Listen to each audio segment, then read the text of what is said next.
女孩明明只是晚回家了1秒，却被母亲关在地窖8年。多年的软禁让她患上了严重的自闭症，因无法与人正常交流，经常惹得同学们疯狂嘲笑。内心受创的她发誓再也不会跟别人说一句话。直到那天雨夜，她遇到了无家可归的你。小妹妹，像你这样漂亮的祖国花朵，站在这注视陌生男人可是很危险的。给我这个做什么？饿肚子，会难受。这么晚了，家人会担心你的，赶紧回家吧。或许这个孩子把我当成流浪汉了吧？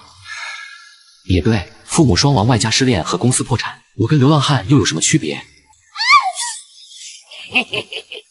小妹妹，这都12点了，看你也不想回家，不如跟我们。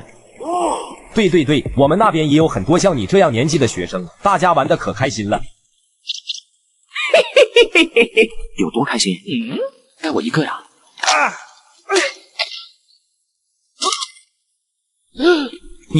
我告诉你，你敢打我兄弟，老子连你一块打！琛哥，我被人打了。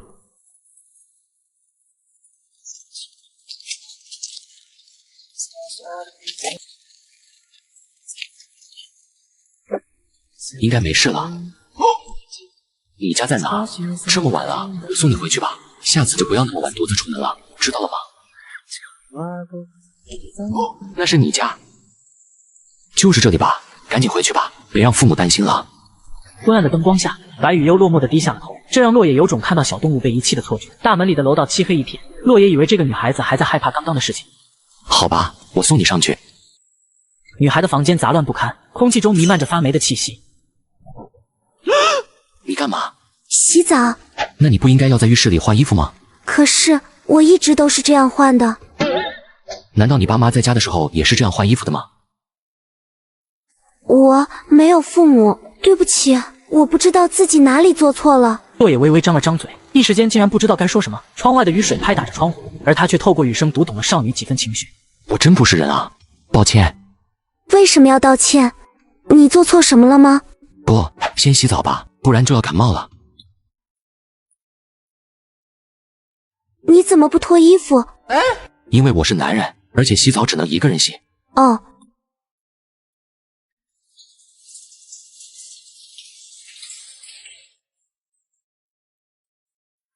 Stop， 你先去把衣服穿好再出来。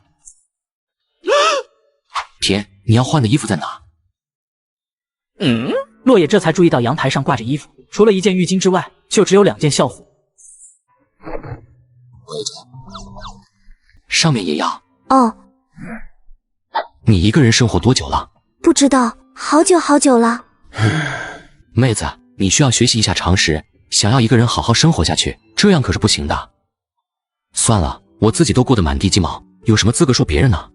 小妹妹，我也该走了，你要记住，下次不要带我这样的陌生男人回家，可是很危险的。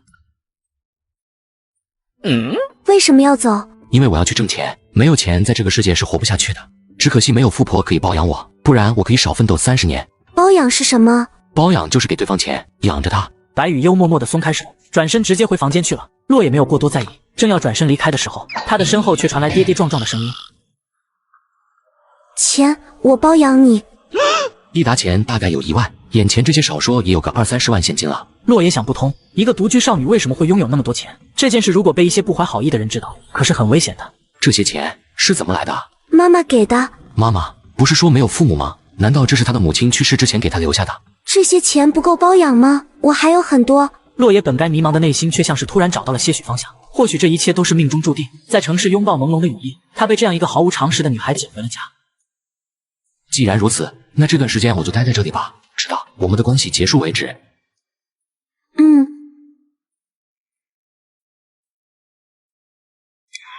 Nice， 真是魔幻，居然被一个美少女包养了。昨天和那几个混混交流的时候，手机丢了。信息化时代没有手机几乎是寸步难行，我还是再去买一台吧，顺带把钱存到银行卡里，等回来再叫他用手机。老板，给我来一台便宜点的手机。这台吧，反正压箱底一直卖不出去，便宜给你了。多少钱？ 600。这么便宜？拿6000吧。别说好了就600。落叶有点无语的拿出现金，可对方看到这一幕后，却微微感到意外。现金？用现金怎么了？没什么，我一个朋友也是喜欢用现金而已。折腾了一上午，终于把事情都办完了，也不知道他怎么样了，还是先回去吧。简单的买了一些蔬菜，落叶回到了少女的家。白雨悠同学，你起床了吗？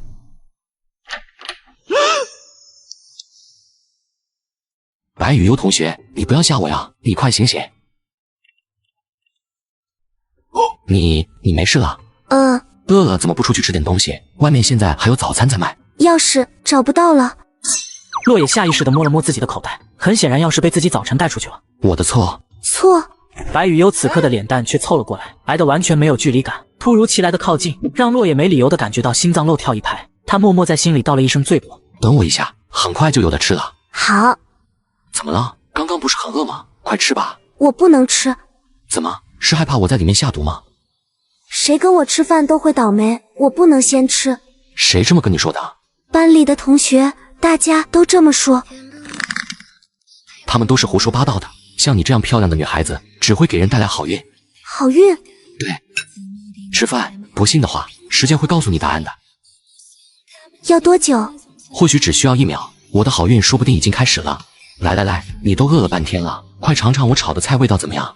白雨悠把食物放入嘴里，简简单单的咸味混合着锅气的味道，对他来说却格外的好吃。好吃。你喜欢就好。你会离开这里吗？那是当然，我们不可能一直生活在一起。是钱不够吗？我还有钱，都给你。不是钱的问题，你以后会明白这些的。白雨悠的脑袋低了下去，明明还是那副表情，落叶却感觉到了他失落的情绪。你想跟我一直在一起？为什么？我们认识的时间连1天都没有。我不知道。见到对方无法表达自己的真实想法，落叶下意识地将手放在了白雨悠的脑袋上。不用太犹豫未来，当你经历过一些事情后，所见的风景也会和从前不一样。正好这2天是周末，你应该不用上学吧？要不然下午一起出去逛逛。逛？去买点日常穿的衣服。我看你除了身上这件就只有校服了。午饭结束，落叶直接带着白雨悠向着服装店走去。路人们纷纷被少女独特的气质吸引了目光，这让患有自闭症的她变得更加沉默寡言。不舒服的话，就抓着我的衣服吧。哦，好。随便看看，都是新款式，尺码齐全。你喜欢什么风格的？这件裙子怎么样？好看。快去试衣间换上试试吧。小伙子，你是这小姑娘什么人？怎么了？是有什么事情吗？小伙子，你还没回答我呢。我不是她什么人，真要算的话，算是照顾她的人吧。你知道她的事情吗？那姑娘也是个可怜人，因为精神不正常，为了怕她不小心伤害到别人，她妈就把这姑娘关起来了。那她母亲呢？不知道，听说是受不了精神病女儿的折磨，就跟着别的男人跑了。这件事都过去2年了，附近不少人都知道。2年前跑了，曾经被关了8年。这么说，8岁开始就被关起来了。你是社区派来照顾她的吧？还是要留点心，别睡觉的时候被她不小心伤到了。不对，这女孩的不正常只是因为没有常识，根本不是什么精神病。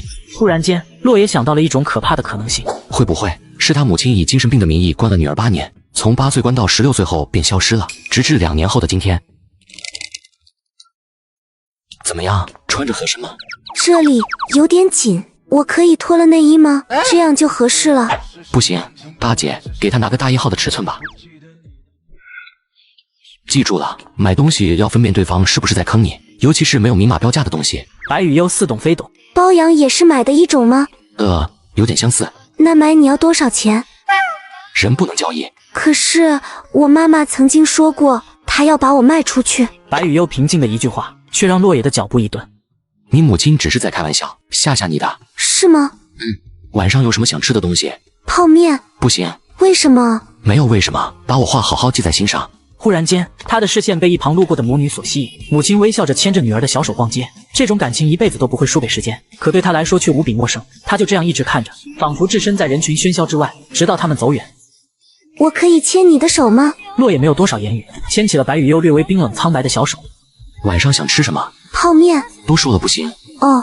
两个无依无靠的人一起走着，并没有过多复杂的心情，只是在不冷的下午时分相互取暖。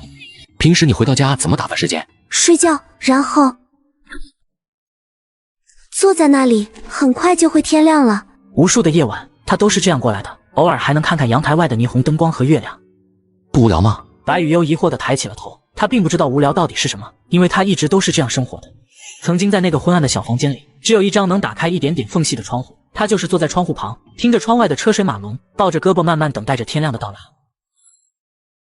你会消失吗？我不会消失。真的？晚饭结束后，洛野在网上给白雨优买了台手机。白雨优家里的生活方式太过于原始，洛野打算让白雨优进入正常的现代化生活节奏中，教她更多的生活常识和如何获取外界信息。白雨优同学，你有多少现金？等等，不许在客厅里光溜溜。我操！少说也有几百万了吧？这些钱放在屋子里实在是太不安全了，还是存起来比较稳妥。这些钱全都给你。这么多钱，你不怕我把钱全部带走，然后不回来了？白雨优闻言，只是歪了一下脑袋看着他。你会吗？仿佛直击灵魂一般的询问，让洛野无奈的笑了笑。真是败给你了。洛野想了想，拿出手机打了个电话。谁？是我，米洛爸爸。我刁你个扑街！你这段时间消失到哪去了？手机也打不通，你知不知道我一直很担心你？男人是洛野的好兄弟陈海，目前在本市的一家大银行当经理，也算是混得有模有样。行了，先不说这个，我要在你那里存的钱，帮我弄个大额存单。存钱？你不是被那女人搞破产了吗？难道你小子咸鱼翻身被富婆包养了？说吧，你要存多少？大概有个几百万现金的样子，拿都拿不动。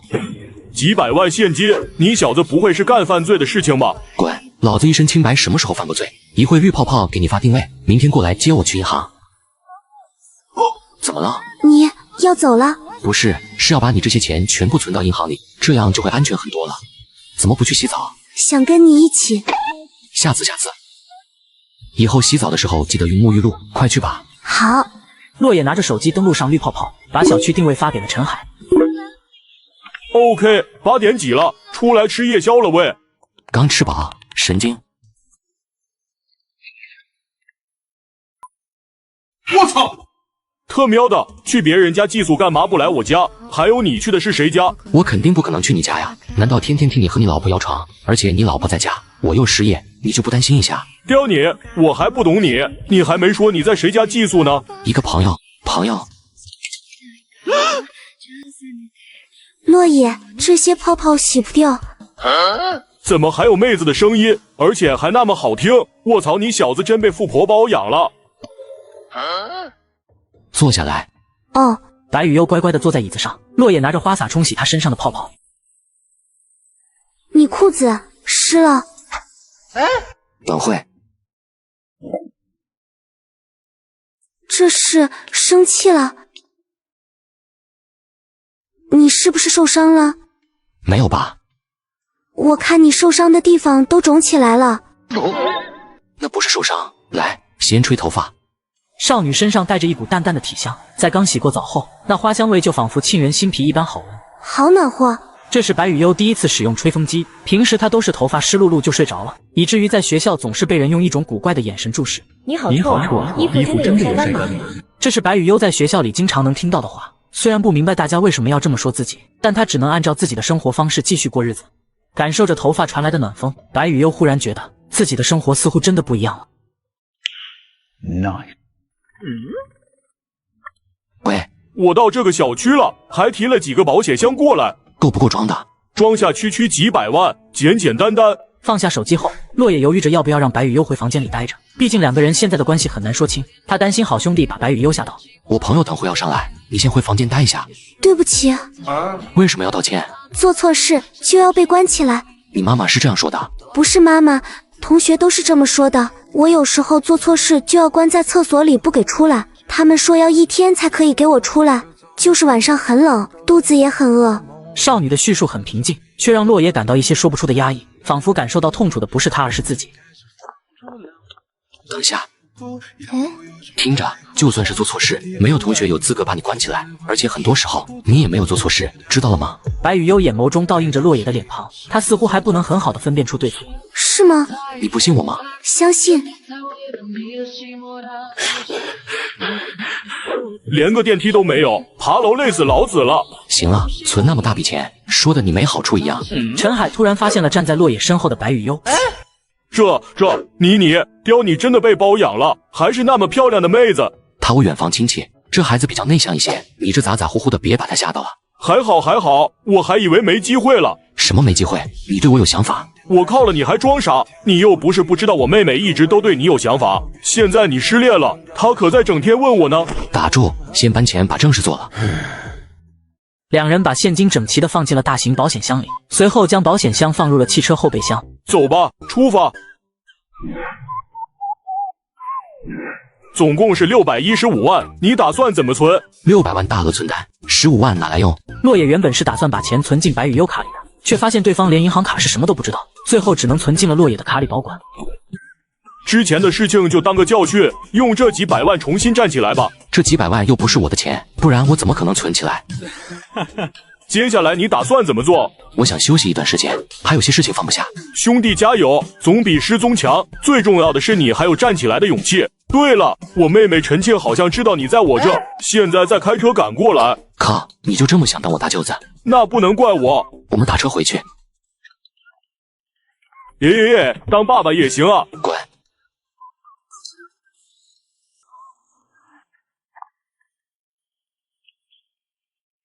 车海，落叶呢？你怎么来的这么快？还穿高跟鞋开车，违规的哦。你管我？我的落叶呢？是不是被你藏起来了？不到啊！你之前不是对落叶爱答不理的吗？怎么人家一分手，你就跟个花痴一样？死胖子，你说谁花痴呢？我那是在别人谈恋爱时礼貌保持距离，你懂个麻辣香蕉锤？那你的确挺能忍的，不过我也不知道他去哪了，下次帮你问问。那你把他新的手机号给我。我没有。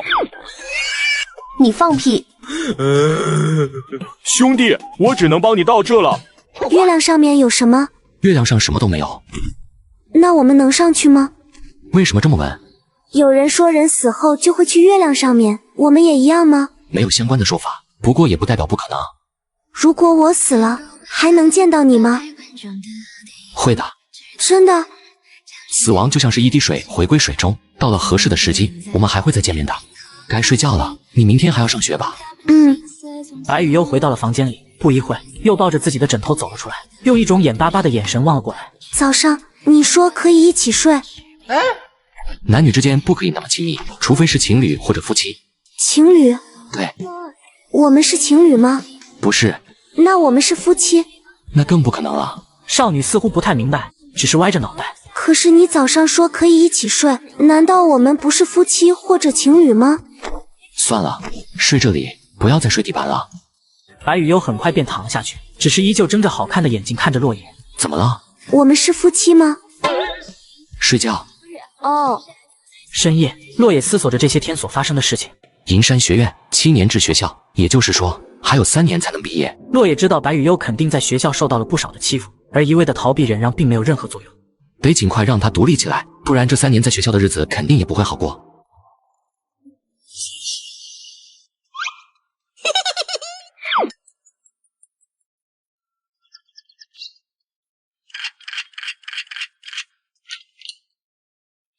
恭喜啊！来人了，抓贼了！由于老旧小区的隔音很差，这一嗓子顿时把同一楼层的邻居都给吵醒了。很快，业主们就将2人围了起来。看到被这么多人围着，男人顿时慌了。放开我！快放开我！翻开男人带的工具包，结果在里面发现了捆绳、摄像机、扳手、泡泡糖等一系列工具。入室猥亵是吧？我看你是不想活了。这不是住在703的那个小伙吗？我不是，我不住这里。死也含家产，收声！落叶拿出手机报了个警，这时一位40多岁的妇人突然冲了上来。快住手！那是我儿子，你们抓错人了。他很乖的，学习成绩也很好，真的不是犯人。你们干嘛把我儿子抓起来呀？快松开！再废话，我把你一起绑了。你凭什么抓我儿子？凭什么？他敲我家门，你觉得我有没有资格制服犯人？你胡说，那明明不是我儿子的。这时，被绑着的男生像是找到了救星。不是我的，我只是路过这里，他不分青红皂白就把我打了一顿，还叫人把我绑起来了。听到没有？各位街坊，都是这个人在诬陷我儿子。我儿子在学校成绩又好，人也乖，怎么可能会做出这样的事情？我看他就是想要诬赖我儿子讹钱啊！你们一定要擦亮眼睛。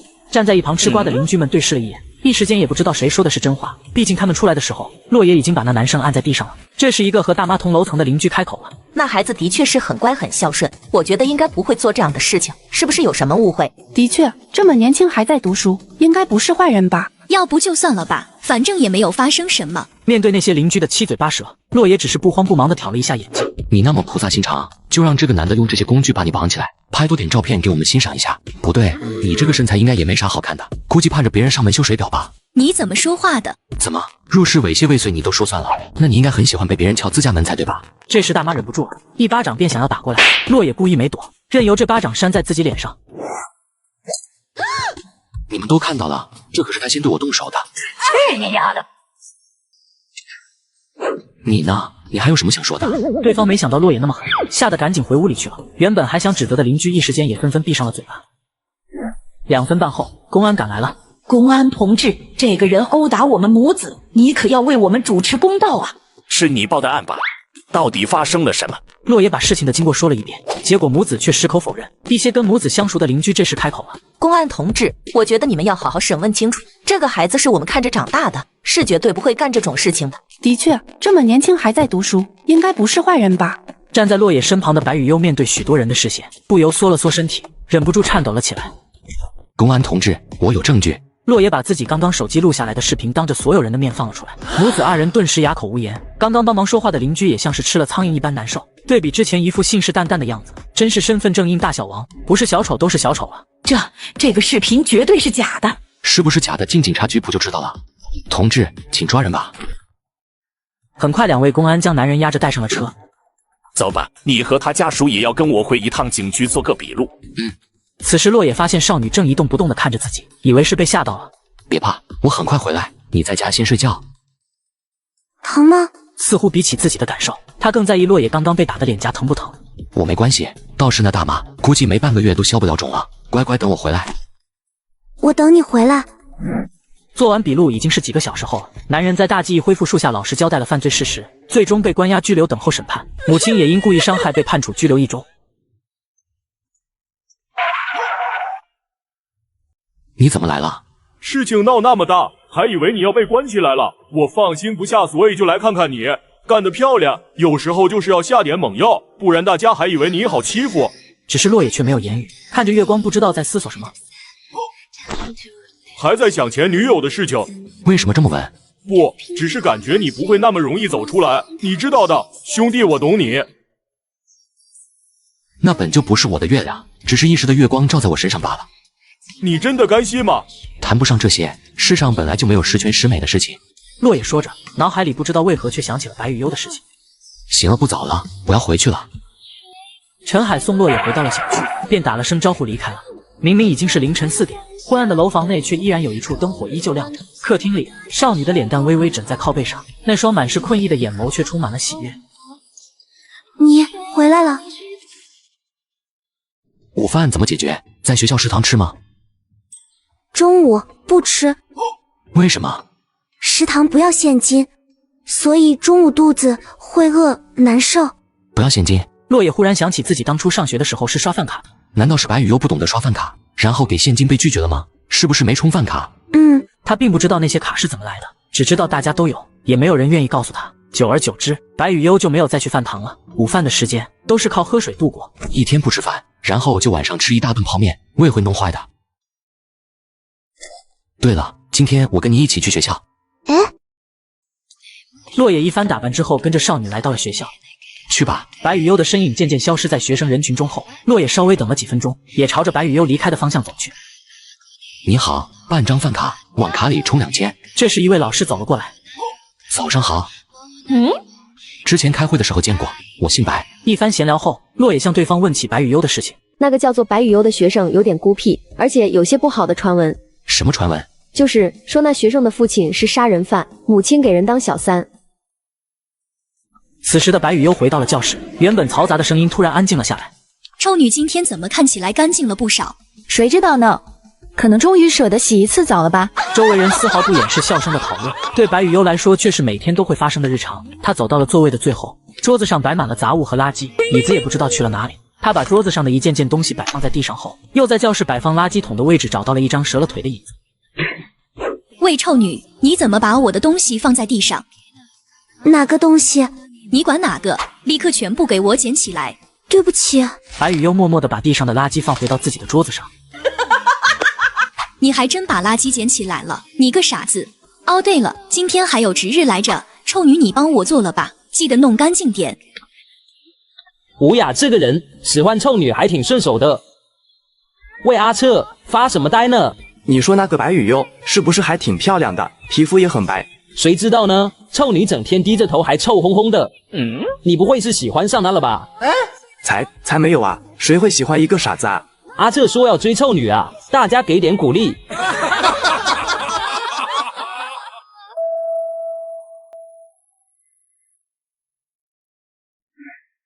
白雨悠，都警告你多少次了，不要把垃圾都堆在桌子上，都已经成年的人了，还不懂得收拾垃圾吗？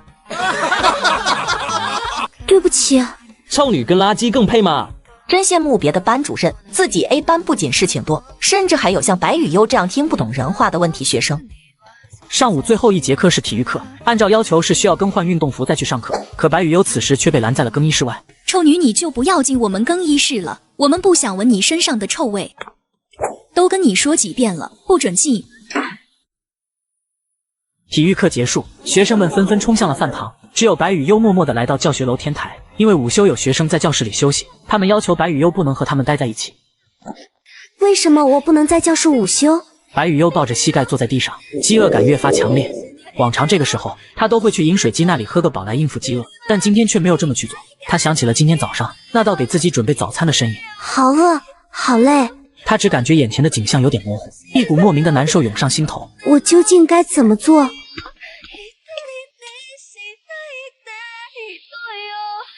为什么偷偷溜进来了？我是不是做错了什么？不，你什么都没做错。真的？真的。你信我吗？我相信你。每当你怀疑自己的时候，就记住我说的话。你没有任何错，相信你的直觉。至于剩下的，我来帮你解决。把教室都扫干净，要是不合格，你明天就死定了。白雨悠看着地上的扫帚，便弯下腰缓缓捡了起来。相信你的直觉。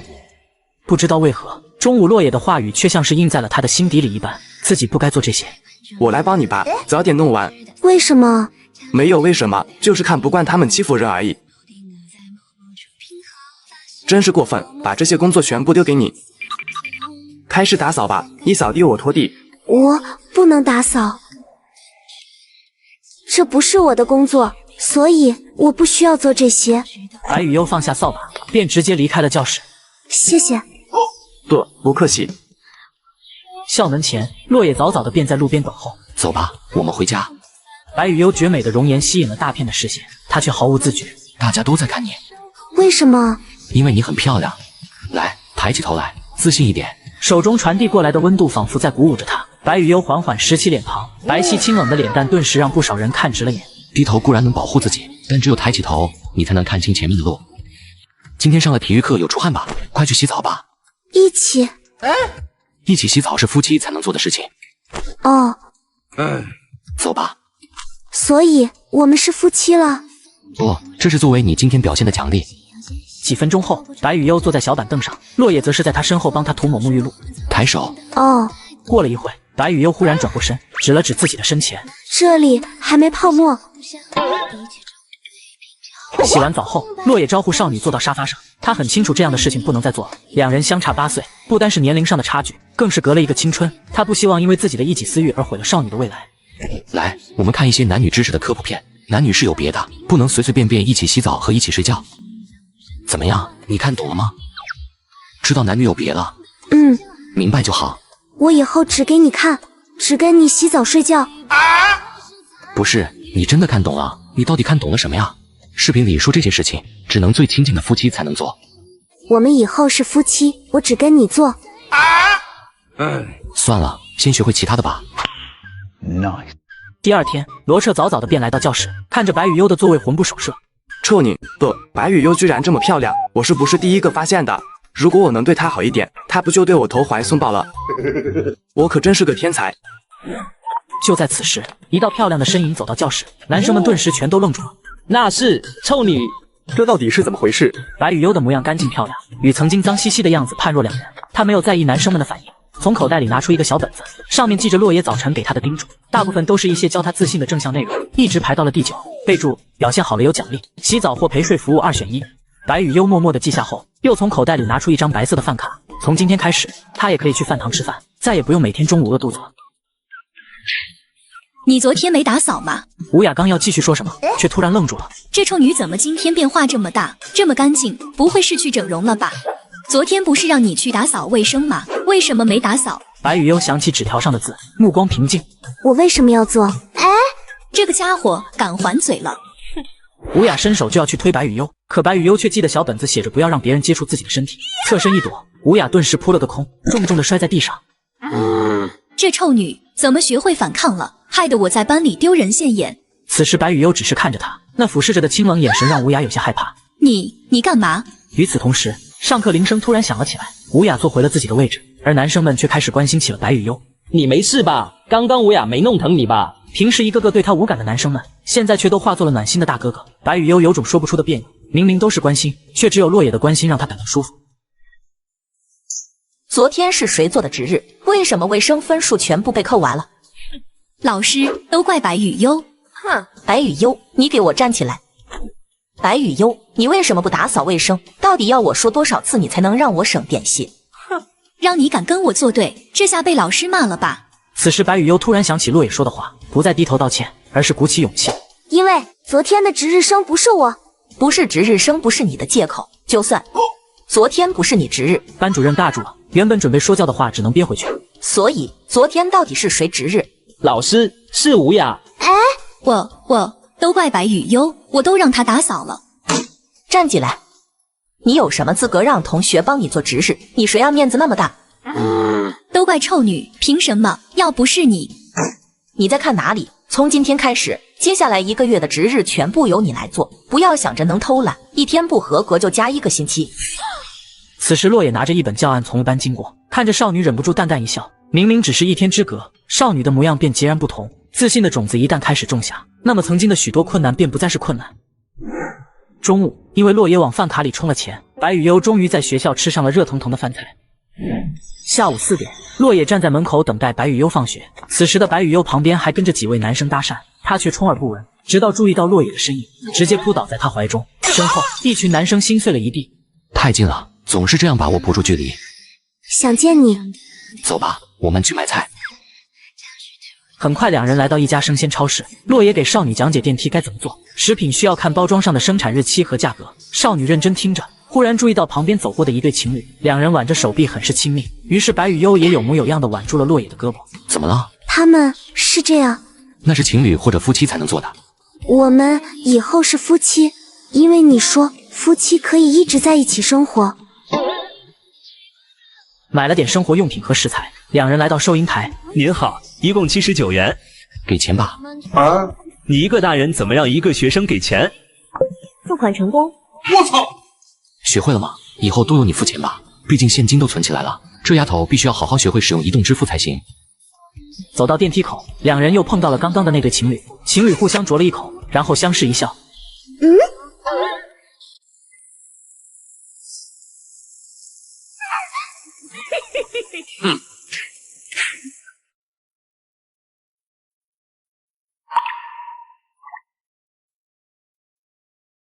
有空没出来喝茶？喂，怎么突然说喝茶？我没事就聚聚，有空吗？可以，我也才刚吃完饭，在哪聚？吃过饭了，那算了，改天再吃吧。速来，我把地址发你。你要出门？对，怎么了？我不想跟你分开。反正陈海也见过白雨优，干脆一起带过去吧，让他乖巧的在一旁坐着就好了。那我带你一起去吧。好。两人来到陈海的一处公寓，打开房门，出现的却是一个漂亮女人。陈静。原来刚刚给洛野发信息的并不是陈海，而是他的妹妹陈庆。好久不见。他是谁？好了好了，先进来吧，站在外面聊天干嘛？你妹妹还真是老样子没变。陈庆那家伙刚刚在你没来前一直在门口转悠，衣服都换了好几套。陈海，你在嘀咕着什么？没啊！明明陈海才是哥哥，却被陈庆压得抬不起头来。不过三人一起长大，洛爷也司空见惯了这样的场景。你现在的状态比我想象中的要好很多，我还以为你会因为前女友的事而一蹶不振。对呀，这家伙玩失踪的时候，我还以为去当流浪汉了。差不多吧。你这亲戚家的孩子似乎听不懂我们说什么。她是你堂妹。洛野正要回答，白雨悠却开口了：“我们是夫妻。”三人同时一呆，气氛突然变得死一般的寂静。陈庆一改刚刚高傲冷淡的模样，情绪开始激动起来。洛野，为什么你从来不考虑我，居然对这样的孩子出手？我难道不够漂亮吗？我比他们到底差在了哪里？告诉我，我明明从小就喜欢你，为什么？陈庆跟洛野从小一起长大，从有记忆开始就每时每刻都爱慕着他，但他却很克制。在洛野恋爱时，把自己的喜欢全部埋藏在心底，为了避免痛苦，甚至选择了出国深造。如今洛野分手了，陈庆气愤那女人的同时，也抱有一丝庆幸，终于他也有机会了。他特意穿上了最漂亮的衣服，满怀期待地等待洛野的到来。他为他准备了生日礼物，他想在今天晚上对洛野告白，可等到的却是另一个女孩子的出现。这一幕几乎让他情绪崩溃，再也无法用冷漠和高傲伪装自己。明明是我先来的，他们之间的距离明明如此近，却终究无法打破那最后一丝屏障。白雨悠，你跟我朋友去其他房间里待一会，我有一些话要跟他说。你要听我解释吗？我们不是你想象的那种关系。随后洛野便把事情经过全部复述了一遍。当陈庆听到那个女孩或许曾经软禁8年，导致几乎没有自理能力后，脸蛋上浮现出一丝错愕。你没骗我。有什么好骗的？还有，你要在我身上做多久？陈庆装作没听到，反倒是贴着洛野更近了一些，身上散发着迷人的香水气味，让空气中增添了一丝暧昧。那我也包养你，好不好？我比那个女孩子更有钱，只要你愿意，我的一切都是你的。别闹，她跟你不一样。那你打算怎么做？一直就在那个女孩身边照顾她，我也要你的照顾。见洛野不说话，陈庆也意识到自己的动作过火了，于是从洛野的身上下来。虽然我不该说这话，但的确是放不下那个孩子。我在迷茫，我原本以为自己能够做到很多事，但现实告诉我，你只是一个普通人。我真的不知道该如何在这座城市生活下去，没有目标，浑浑噩噩地过着每一天，每天就像是在重复前一天的行为。曾经我认为工作就是生活的全部，所以在失去工作后，就像是失去了全部。不过这几天却让我找到了不一样的感觉，原来人并非一定要努力工作才叫做生活。我被成功束缚太久了，其实像那样平平淡淡过日子其实也挺不错的。曾经睡个饱觉都是奢侈，现在能天天自然醒，我觉得这样生活很好。在那个女孩子正在成长起来之前，我没有其他的打算。我第一次见有人把吃软饭说的那么清新脱俗，你不会喜欢上那小姑娘吧？你觉得呢？我这么漂亮你都看不上，谁知道你会不会真的老牛吃嫩草？我很老吗？谁知道呢？毕竟下周就是你的生日了。生日？连自己生日都不记得，却把前女友的生日记得那么清楚。都过去了。明天我要去一趟国外，这是生日礼物，提前给你了。洛野已经很久没有从陈庆的手里得到过生日礼物了。自从跟前女友谈恋爱后，陈庆就一直有意无意地躲着自己。里面是什么？拆开不就知道了。洛野直接拆开，发现里面躺着一枚车钥匙，一台普通的代步车而已，你就拿去用吧。哪有人过生日送车的？这样下去，难不成你明年送套房？可以呀，不仅是房子，我自己和公司也可以送给你。与此同时，另一边，洛野那家伙不至于对一个那么嫩的学生出手吧？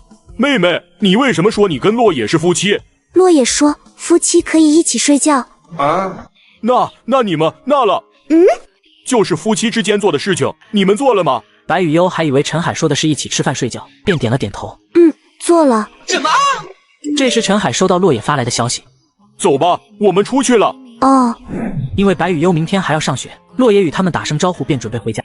来到停车场，洛野扫了一圈，却没有找到那辆所谓的代步车，于是按了下钥匙的开锁按钮。不远处突然有车灯亮了一下。这是代步车。怎么了？想清楚了？你管这个叫代步车？这不是一台跑车吗？对，代步跑车。这要是再次拒绝陈静，那家伙指不定会当场翻脸。但是那么贵重的礼物，总不能把我自己回送对方吧？总感觉事情变麻烦了。这软饭也不太好吃啊。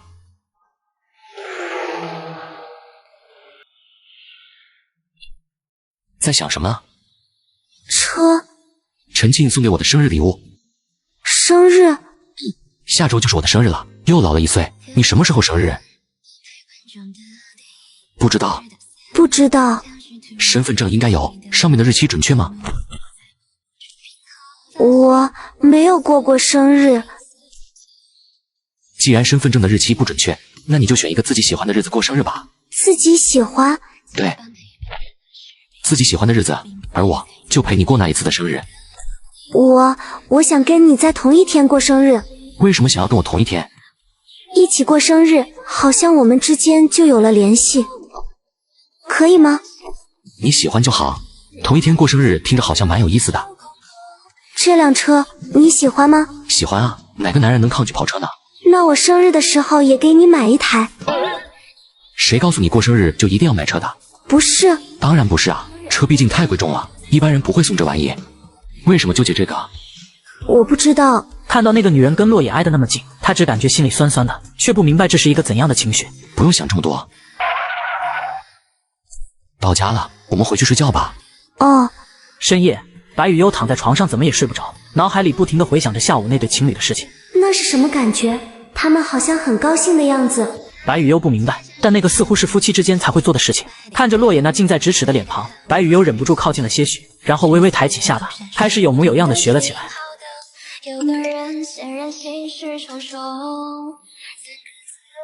睡了吗，兄弟？哎，既然你都跟那小姑娘做过了，我也就不撮合你跟陈沁的事情了。啊？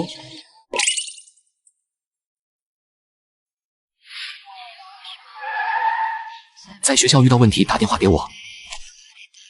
怎么了？还没上课，想跟你多待一会。好吧。白雨悠忽然凑近了些，脸蛋贴在了洛野的肩膀上，若有若无的香味在鼻间飘荡起来。还真是个粘人的家伙，怎么不想上学？没事，再过几年就毕业了。如果可以的话，不如考虑在学校交个朋友。朋友？朋友，人毕竟是群居性动物，遇到困难还是需要朋友帮助的。只要是洛野说的，我就去做。又不是什么主人的任务，如果不喜欢的话，就不用勉强自己。哦。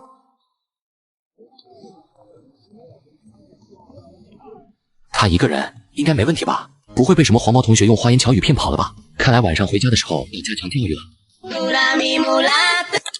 胖子，今天怎么突然有空给我打电话了？自从工作以后都好久没好好去过了，今天又正好是周六，不如来我家一起打电动啊！我家还蛮大的。我去，胖子有实力啊！你家客厅居然这么大，你竟然又换新电脑了？那旧的呢？旧电脑我当时就放转转回收了2900多，像现在数码产品更新换代这么快，你如果有换下的旧手机、平板、笔记本啥的，都可以去转转回收。他们家是真方便，下单就有人免费上门估价，价格满意现场打钱。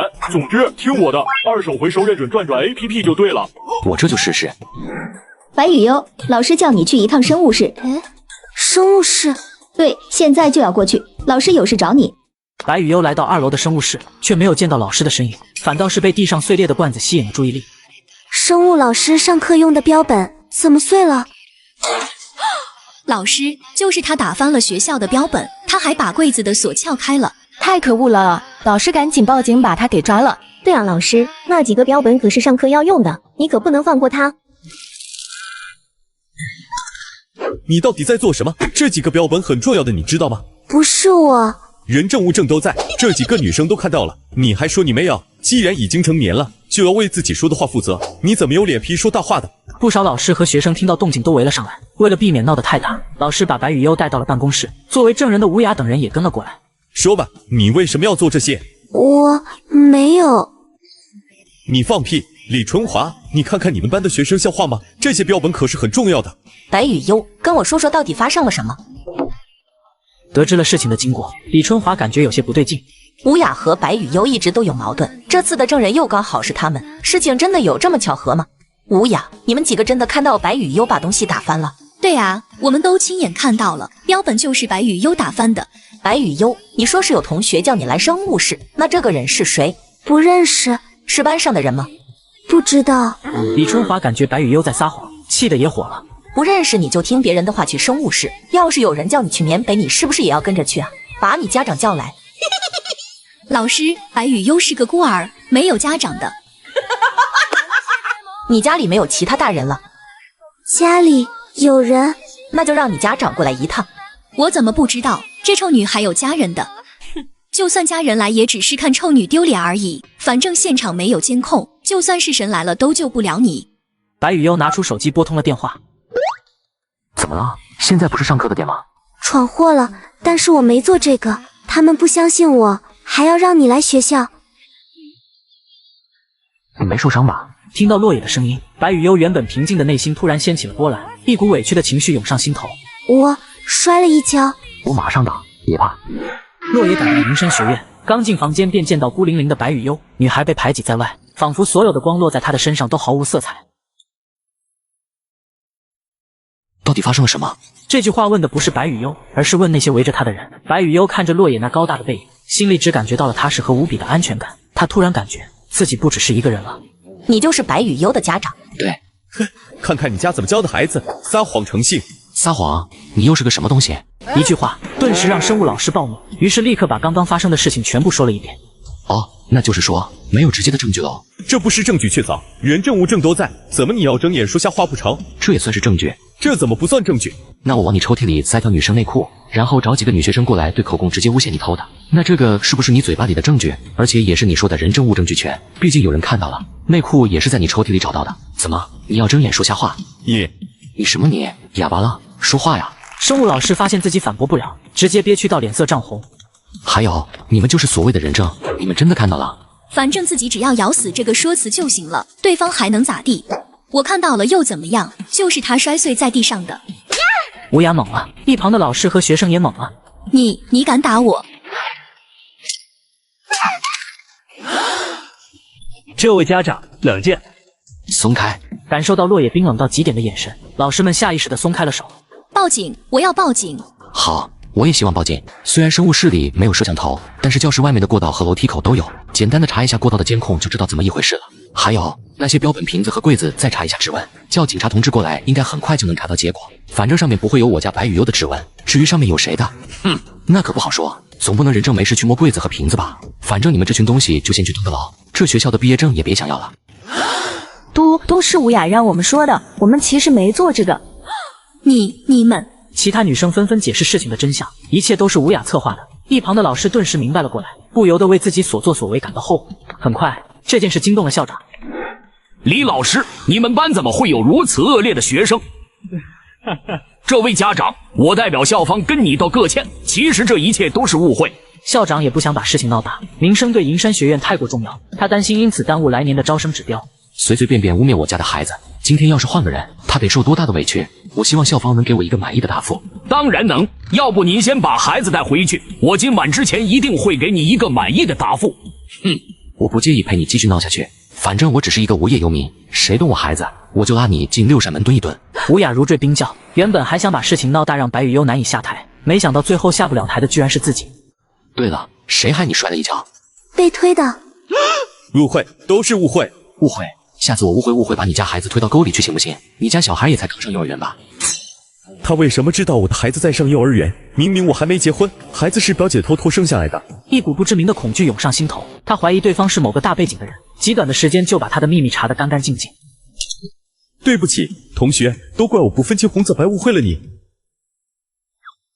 行了，多余的话不用说了，希望校方能给我一个满意的答复。走吧，今天先不上学了，我们回家。你的腿疼不疼？没事，我下次不会做了。你又没有做错，我说了，遇到事情不要逃避，解决不了的事情交给我，有我在，你只需要勇敢地往前走就好了。白雨悠突然回想起刚刚所发生的一幕，落叶宛如一座巍峨的大山挡在面前，把所有一切都阻拦了下来。刚刚的落叶不像落叶。什么意思啊？刚刚的落叶有点可怕。傻瓜，我那么做其实也是为了震慑一下他们。你要知道，一忍二忍，让别人骑在头上拉屎到忍无可忍才爆发，这是最蠢最脑残的。一开始就动拳头才是最有效的。而且这次的事情传出去，那些家伙知道你不好招惹，以后的麻烦事就会少很多。我知道了，只要自己是对的，就可以动拳头。还是要讲道理的，用拳头解决问题其实是最下乘的。可是，所以要懂得如何使用拳头。拳头虽然是下乘，但是爽啊！很快，吴雅的处理结果就出来了。经过校方的调查发现，吴雅曾做过的事情太过恶劣，因此直接开除并写入档案。而那些帮忙做伪证的学生，也全都记大过处分并停学1年。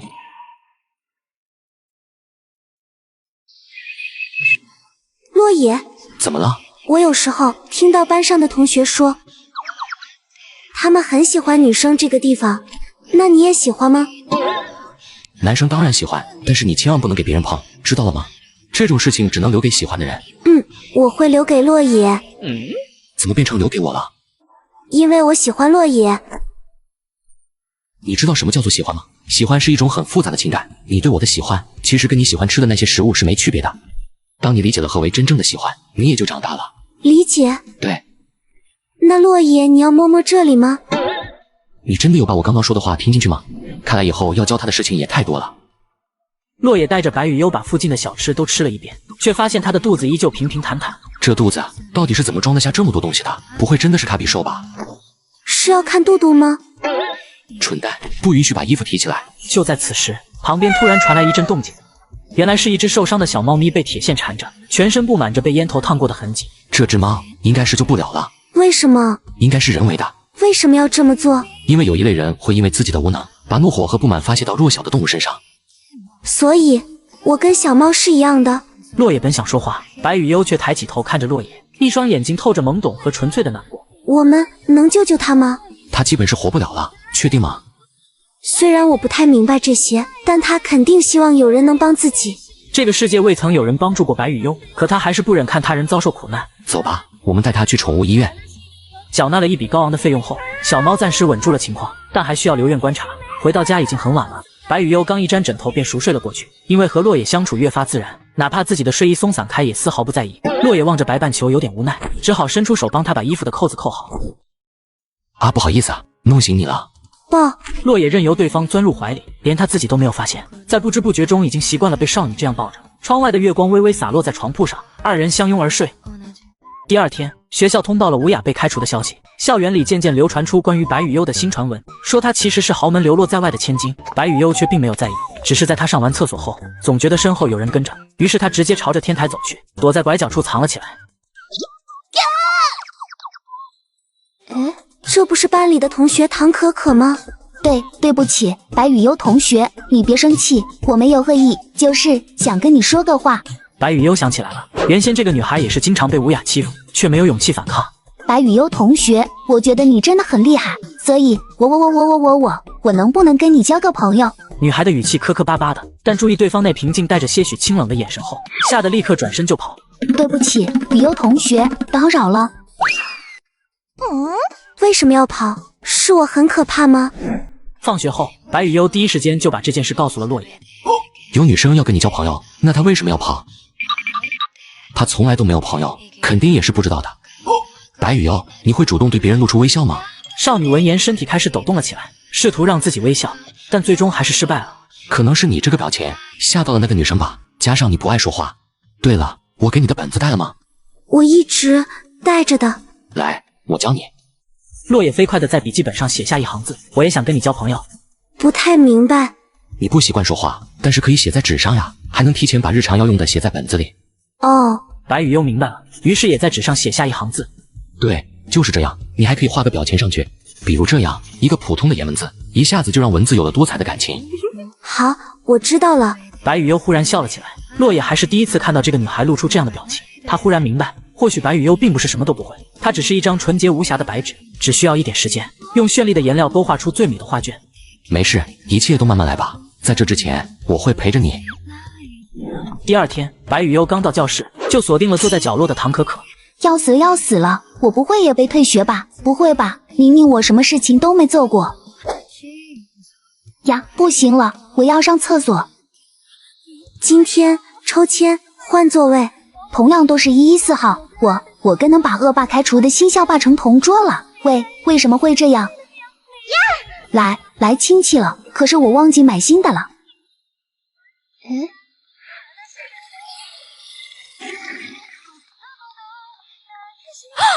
神，什么东西？难不成是写了一些威胁的话吧？这画风不对啊！这句话是在问我吗？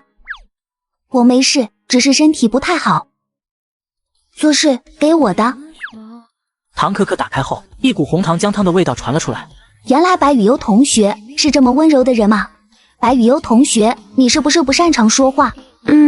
原来如此，我还以为惹你生气了。他好了。好呀好呀，我也想跟你当朋友。对了，之前那个就是你那个很厉害的家长，是你什么人？是夫妻。放学后，洛野在校门口接白雨优回家，却发现他正跟另一个女生在一起。这个小傻瓜也是终于有自己的朋友了。不过怎么感觉这个女孩看自己的眼神有点不对劲？你们是朋友，以后可以一起上学呀。好呀好呀。白雨优想到自己要是跟唐可可一起上下学，以后洛野好像就不会接送她了，内心闪过一丝挣扎。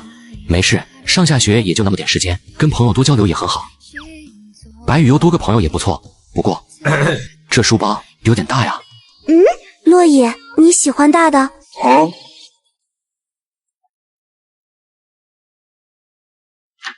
哈喽，雨优，我来找你一起上学了。如果不介意的话，可可早饭可以和我们一起吃啊。这个不太好吧？没关系，也就多一双筷子而已，对吧，白雨优？怎么了？啥情况？我需要翻译。洛哥，雨优其实是想要你称呼她亲密一点。亲密？是这样吗？雨优？果然还是个小女孩啊。路上要小心，遇到麻烦一定要联系我。知道知道，洛野哥再见。就在两人准备下楼的时候，白雨优却突然转身，当着唐可可的面扑到洛野的怀里。怎么了？补充洛野能量。落叶能量是什么鬼？雨优真的是很黏你耶，跟在学校是完全不一样。让你见笑话了。不，我反倒是很羡慕了。哎，我可没说要抱抱呀。好漂亮的女生，要是能加个绿泡泡就好了。走，跟上去看看是哪个班的。雨优，你在想什么？生日？你生日快到了吗？送生日礼物这种事情讲究一个礼轻情意重，你送什么礼物他都一定会很开心的。还是不知道送什么合适。那你问问你哥哥的朋友准备送什么不就好了？那你也送个车。过生日送车，这也太科幻了吧？是真车吗？可以载人的那种？哪有人送车的啊？女孩子送的吗？那估计是你跟女朋友送的，这就不奇怪了。女朋友？那是什么？女朋友就是以后要当夫妻的人，也不对，就是很有可能要结婚成为夫妻的人。那我也是女朋友。蔡学长说好了，放学陪我一起去看电影，不要忘记哦。一定，放学后校门口见。阿坤，你什么时候脱单的？怎么我都不知道？前几天在爱聊上认识的，聊了一段时间，感觉挺合适的。这网上的不靠谱吧？我用过不少交友软件，别的我不敢保证，但这爱聊是大平台，确实靠谱。你看，进去就能用同城匹配本地的小姐姐，都是真人，上边女多男少，看上哪个聊哪个，要匹配不合适也没关系。每天还有不同的女生主动打招呼，不用担心嘴笨不会聊，相中概率老高了。这么好用，我这就试试。另一边，洛野来到宠物医院看望几天前收养的猫咪。先生，猫咪已经度过了危险期，再过几天就可以出院了。好家伙，前后居然花了1万多，只能算你运气好，跟我一样遇到了白羽哦，他可是心善的神。下午放学后，唐可可跟着白羽优到家里做客，洛野随意的问起两人的学习成绩。哎呀，得，看来是两个学渣。我记得银山学院虽然不需要高考，但要想升入学院的4年级同样也是需要考试的吧？一旦不合格就要留级1年，留级2次就要劝退了。是这样没错。看来你们的成绩比我想象中的要糟糕，要不我以后给你们课后辅导。莫非洛野哥哥你以前的成绩很好？应该还可以吧，虽然现在有些知识点忘了，但辅导你们应该没有什么问题，毕竟我是当年的是状元。别说是状元了，就连班级前10都是他们仰望的对象。好了，有没有最近考试的卷子？我帮你们看看。白羽优的成绩比洛野想象的要好一些，甚至物理和化学都能拿到接近满分，唯独语文是最糟糕的科目，作文格子都写不满。唐可可就比较平均了，平均的差，除语文外，无一例外全部不合格。真是一对卧龙凤雏。于是洛野开始给两人补习功课，把题目拆分成知识点，几乎是毫无门槛的从最基础教起。唐可可连连惊叹，她都不知道原来学习是这么简单的事情。白羽优注意到唐可可和洛野靠得比较近，内心突然感到有点难受，像是有什么重要的东西要丢失了一样。怎么了，羽优？你靠近一点，不要开小差。靠近？是不是太近了？没有。好吧，那你别看我，看卷子。好。还看？哦。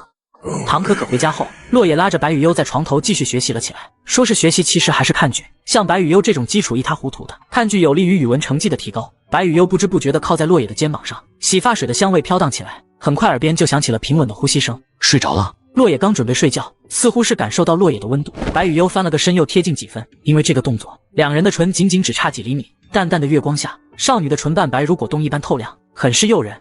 晚安。我这是被强吻了。白雨悠缓缓睁开眼睛，仿佛窗外月光都倒映在她的双眸之中，漂亮的不可思议。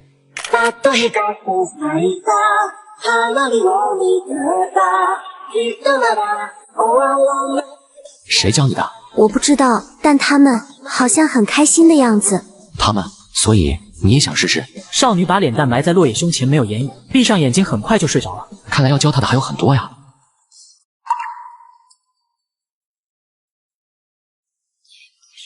雨悠，你今天发一天呆了，在想什么呀？雨悠，我就知道你刚刚走神了，是不是在想落野哥哥的事情？你们吵架了没？那你今天为什么心事重重的样子？我昨晚亲了落野一口，可是我们都没有开心，跟其他人不同，胸口这里更难受了。这么劲爆的吗？雨悠，你是不是恋爱了？白雨悠不明白。呆呀，就是成为夫妻之前，恋爱是必须的。像你这种情况是正常的，谈恋爱本身就会从一个人的身上感受到喜怒哀乐不同的感受哦。你是不是学着别人接吻那样，却不像别人那样开心？少女还远远不够啊，这本就是恋爱必须要经历的过程，根本就不需要担心的。真的吗？当然。那我怎么做？多亲，多撒娇，把你的感情全部释放出来，我保你拿下洛哥。其实唐可可也只是一个零经验的牡丹罢了，但架不住她电视小说看得多，直接给白雨悠说悟了。懂了，所谓恋爱就是多亲多撒娇，这是成为夫妻的必要过程。现在就想要回家亲落野，然后跟他撒娇谈恋爱。呀，我的快递到学校了。可可，你换手机了？对呀，转转上的二手手机还挺划算的。我这华为 Mate 40 Pro 只要2400，比新机便宜了4000多。而且转转上的手机都经过多轮质检，品质有保障。一般的二手保修期都很短，但转转跟新品一样，直接保1年。上面游戏机也只要1000，我准备存够钱就去买一台。放学后，白雨悠注意到自己的抽屉里多出一封信。哇，情书嘛。嗨，情书就是表达爱意的东西，可以把自己想要说的话写在信封上。呆呀，就是有人喜欢你了。里面写了什么？就是想跟你谈恋爱，说自己如何喜欢你什么的。我才不，我只要跟落野谈恋爱。下午5点，白雨悠和唐可可回到了家中，落野正在沙发上熟睡。白雨悠走到了落野的身前，直接亲上了他的唇。雨悠，你不是多亲。我敢教，你还真敢学啊！可是我好像稍微有点多余了。此时落野缓缓醒了过来，却并不知道刚刚发生了什么。抱歉，睡过头了。对了，猫，你愿意收养它吗？那给这家伙取个名字吧，其实叫1万也不错。为什么叫1万？因为这小东西在宠物医院1周花了1万。哎，有点猛啊！叫落野。是不是哪里不对？雨悠，为什么要叫落野啊？落野好听。我知道了，因为雨悠喜欢落野哥哥，所以也喜欢哥哥的名字。落野笑笑没有放在心上，几人商量之后，还是决定给小猫取名叫1万。时间转眼来到了周末，落野在阳台挂衣服，突然注意到水桶里一条纯白色的内裤，破了一个洞。算了，这个周末带雨悠去买内衣吧。落野的袖子突然被拉扯了一下，原来白雨悠就站在身旁，面无表情地看着他。怎么了？他有些心虚，毕竟一直盯着内裤发呆，怎么看都像变态。怎么这样看着我？落野，你喜欢我的内裤？真不是，刚刚发了一回呆，抱歉。那你还要看吗？给你看。不用了，好像被误会了。不过这腿，这裙子确实很白。雨悠，今天我陪你去买内衣吧。好。两人刚下楼，落野突然接到了陈庆的消息，原来是他刚从国外回来，让落野去机场接他。自己一个男人陪白雨悠买内衣也不合适，正好让陈庆陪他一起去。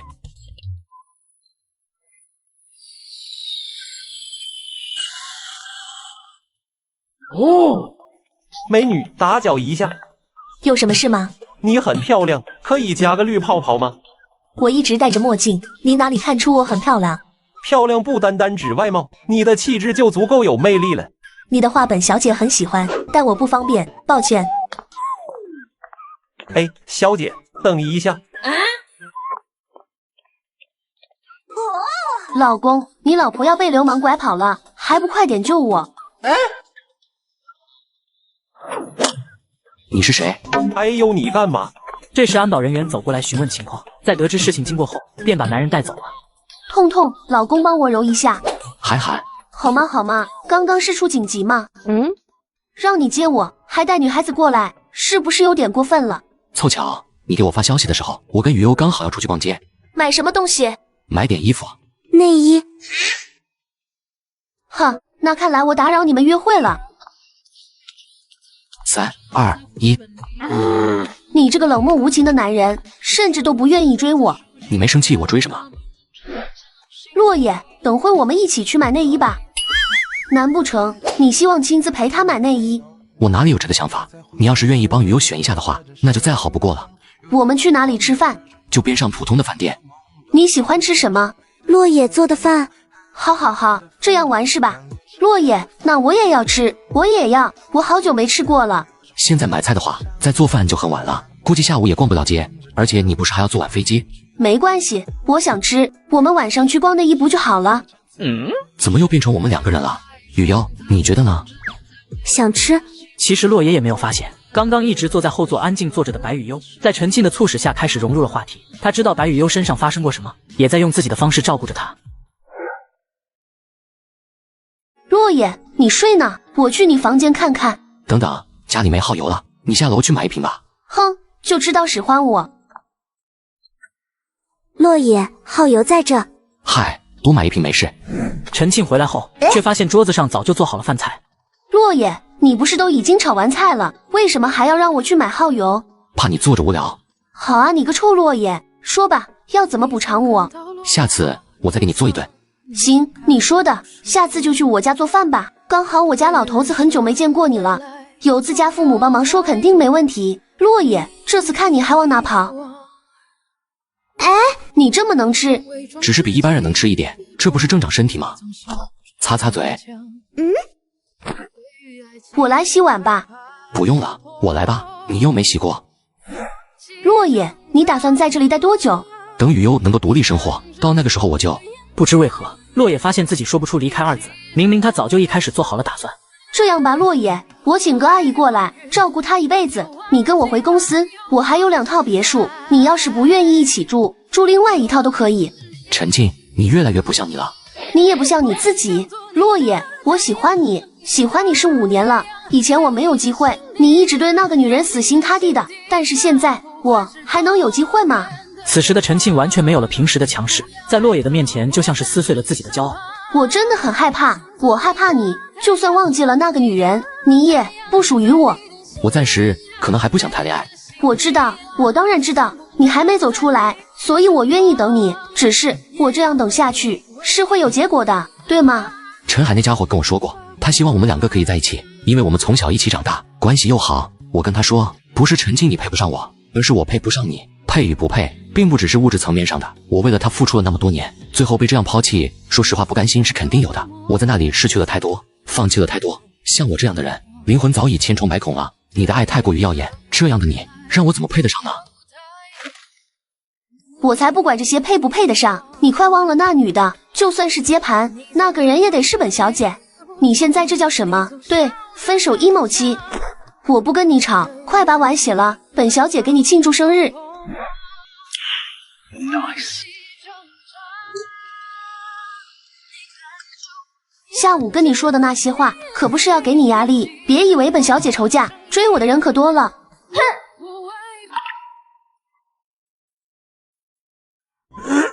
哼！哎，雨优，你在做什么？帮助你，电影里也是这样的。人家那是几个猛男叠上叠。明白了，洛言你不行。虽然知道白雨优不是那个意思，但怎么听起来就这么不对味道呢？坐稳，小妹妹，可别小看任何一个成熟的大人啊！燃烧吧，洪荒之烈！5个之后，落叶趴在了地上一动不动。老了，不知不觉都27了，不能总是在家待着，得找个机会跟雨优一起出去锻炼一下身体才行。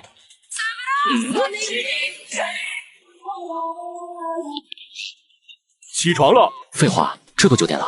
客户送了我2张水族馆的票，你要不要？本来想着让你跟陈七一起去的，但他现在人在国外，你就带那个女孩去吧。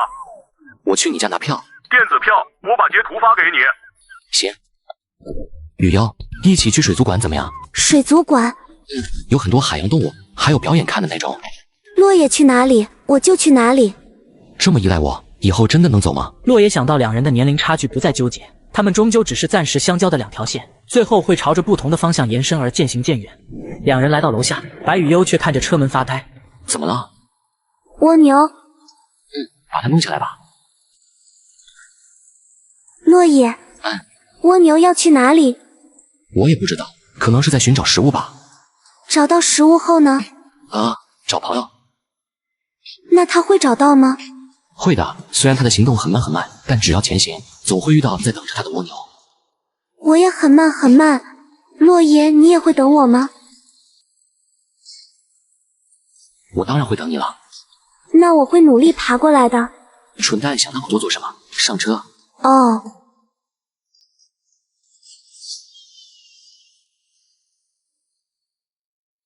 下雨天过后就见不到蜗牛了。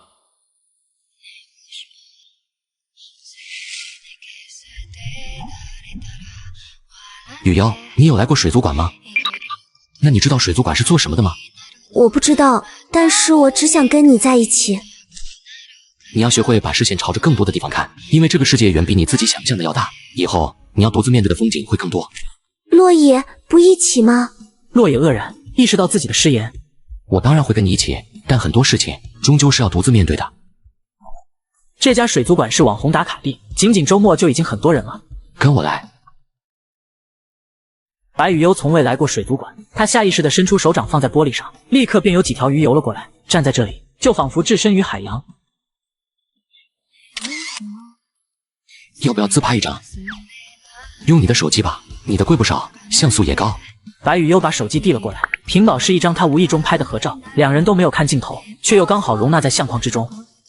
你喜欢这张照片，都没看镜头，不好看，删了吧。喜欢。好吧。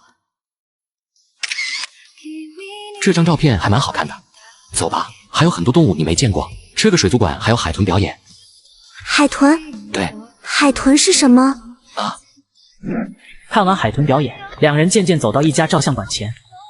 那里是做什么的？拍照的地方，你想试试吗？拍照？可是手机不是也可以拍照吗？一起去看看你就明白了。这里拍的照片可以立刻出片，是实体的，还可以选择相框。你看，这是水族馆联名相框，边框里的海豚是不是很可爱？落野的笑容凝固了，他在上面看到了熟悉的合照。落野在里面。他转头看向落野，却发现对方露出一丝颓然和失落，与那雨夜便利店门口瘫坐的他别无二致。怎么能未经本人允许拿照片来当宣传呢？要不是嫌麻烦，非得告了他。他想去口袋里摸烟，却只掏出来一块糖果。原来自从跟白雨幽同居后，他就把烟戒掉了。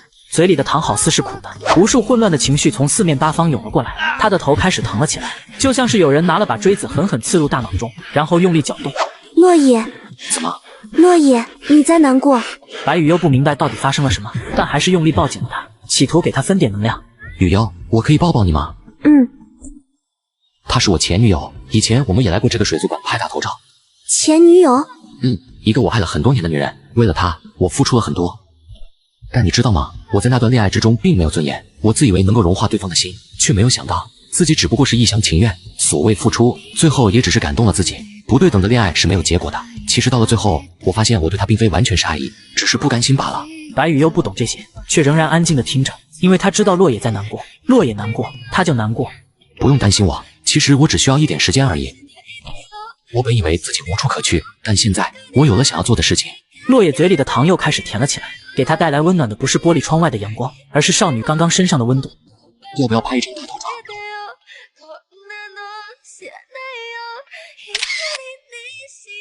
这就是大头照，是不是跟手机拍的截然不同？我想留下。这份本来就是给你的。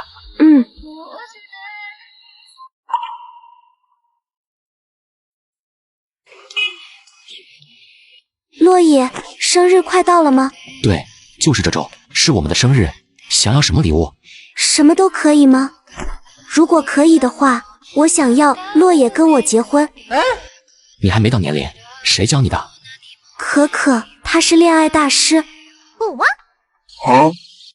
唐可可还干起了狗头军师的勾当，看来要好好敲打一下才行了。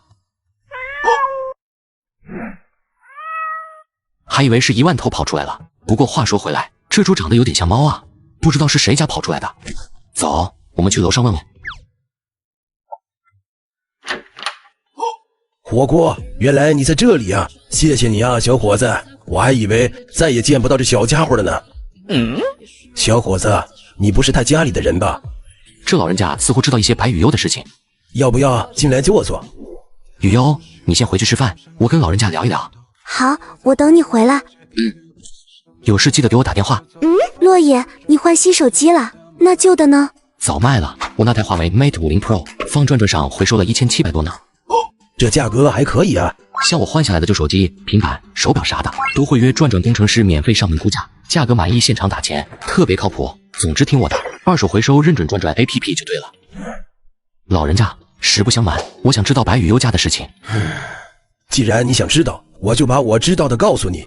那家的主人叫做白老七，他还有个年纪稍微小点的老婆，两个人做什么工作的我不太清楚，不过他们应该不是做什么正经事。为什么这么说？我之前是这个小区的保安，上次我见他们大半夜回来的晚，就随口问了一句怎么下班那么晚，谁知道白老七直接指着我鼻子就骂，像是做了什么心虚事一样。那关于那孩子的事情，也不知道他俩是谁不行，那婆娘的肚子一直没大起来，可某一天他们身边突然就出现了一个5、6岁的孩子。白老七说孩子是以前在农村老家生的，一直是奶奶带大的，现在才接过来养。那孩子长得粉粉嫩嫩的，哪里像是农村出来的。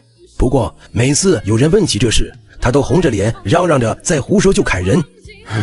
这白老七也不厚道，喝点酒就总是打那孩子，经常把孩子打到昏迷。不过因为白老七蛮横惯了，也没人敢管。再后来白老七突然消失了，那婆娘出面说孩子因为惊吓得了痴症，会拿着刀乱砍人，就把他关在了阁楼里。再后来那婆娘也消失不见了，就留下了那孩子。老人家，那个白老七很有钱吗？这倒没有，他是个赌鬼，倒是欠了不少债。那老人家，你知道白老七和他老婆的下落吗？据说是因为砍人被公安抓了，他老婆也跟别的男人跑了，不过这些都是传言，具体我就不是很清楚了。老人家，那个房子的户主是白老七的老婆，对吧？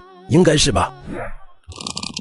几岁的孩子被打到昏迷，那对男女绝对不是雨优的亲生父母，鬼知道他们什么时候回来，必须尽快带雨优搬家才行。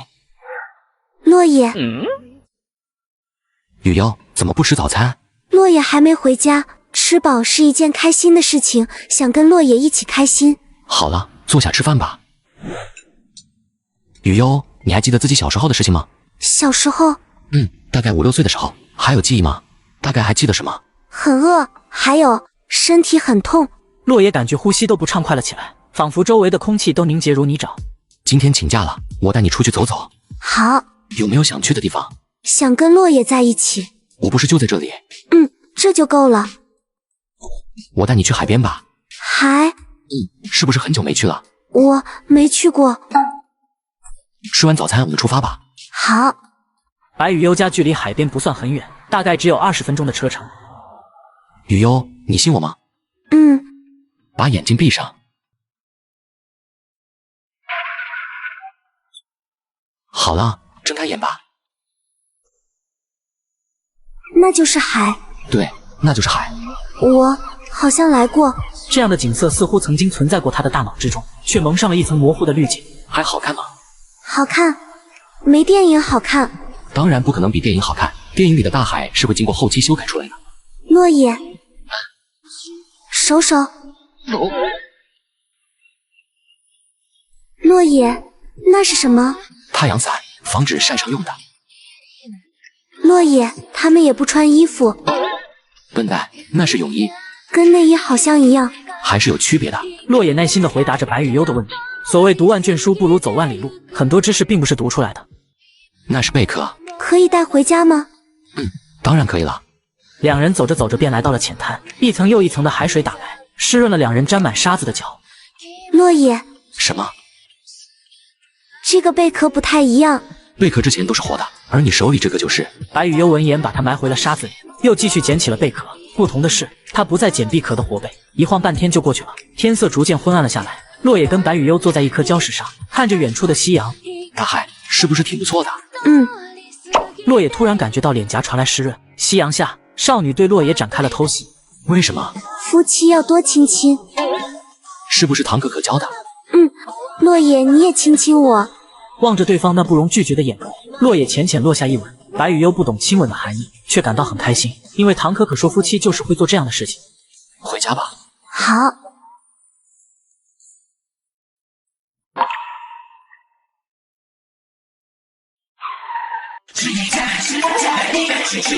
落叶，我回国了。雨幽，因为答应过陈静，所以午饭我就不在家吃了。晚上落叶生日，晚上我会回来，记得等我。好，我等你回来。说吧，让我陪你一天，打算做什么？做什么都可以。差不多吧。做吧。这个不行。都是成年人了，有什么不行？哦，对了，我还给你买了礼物，给。这是你当时卖的那枚绿劳，我加了点价买回来了。这可是叔叔在你18岁送的生日礼物吧？对你来说很珍贵吧？我没有什么东西可以给你。那个女人要的是有能力的你，可以成为工具的你，可以借助你家资源的你。但是我不一样哦，落叶，我只要你，从始至终。虽然我不求你忘了他，但可以给我一点位置吗？好吗好吗，以后挣钱了送我一份礼物就是了，不然肉偿也可以哦。现在的年轻人玩的真花，好羡慕，我也好想脱单，想被富婆包养啊。想脱单还不简单，小伙子不懂了吧？你看看这几个有喜欢的吗？这么好看，能看得上我吗？这都是爱聊上想脱单的美女，不注重物质，只看聊不聊得来。网上的不靠谱吧？别的我不敢保证，但这爱聊是上亿用户的大平台，靠谱的。你看，左下角进去就能同城匹配美女，本地的外地的都有，资料都看得到，看到喜欢的就能语音视频聊，都是真人，主打真实，上边女多男少，每天还有不同的美女主动打招呼，总能选到合适的。那我去试试看。梦瑶，你别闹了。什么我别闹，你就不会哄哄我？你以为我会像落叶那么惯着你？我再问你一遍，回不回去？怎么是你？落叶，世界真小。落叶，好久不见。落叶没有回答他。陈庆像个护肤狂魔一般亮出自己的立场，冰冷地盯着赵梦瑶。你干嘛，赵梦瑶？你还嫌伤害落叶不够多吗？陈庆，怎么你跟落叶在一起了？不然呢？你不珍惜的人，自会有人珍惜，对吗，老公？陈庆的身体在轻轻颤抖，他害怕落叶会解释说不是，那样的话，自己的行为又算什么？我们走吧，不要让别人脏了我们的视线。麻烦让开吧。洛哥，唐总，这一声洛哥我受不起，您可是一家大公司的总裁，而我不过只是个打工人罢了。曾经在对方手下办事的回忆涌上心头，唐昊不敢反驳。落叶，你不能跟陈庆在一起。赵梦瑶，你什么东西？有资格管本小姐的事情？落叶，你知道我不喜欢陈庆的，你为什么要跟他在一起？哼！落叶闻言觉得有些好笑。你一个出轨的有什么资格说这个？先抛开这个不谈，就算我不要，也不能给他。傻逼啊你！本小姐今天就给你教什么叫做《论语》的有教无类。你要干嘛？有教无类的意思是教你做人的时候，才不会管你是谁。好了，不要动手。可是下次动手要找没监控的地方。有道理。你未婚妻要被打了，你怎么连个屁都不放一个？落叶，给我个面子。滚。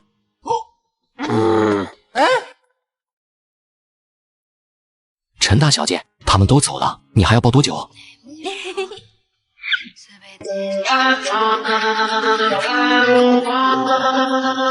喂，爸爸，在一起呢？什么？给他？落叶，我爸。你这臭小子，这段时间跑哪去了？陈叔，不好意思啊，让您担心了。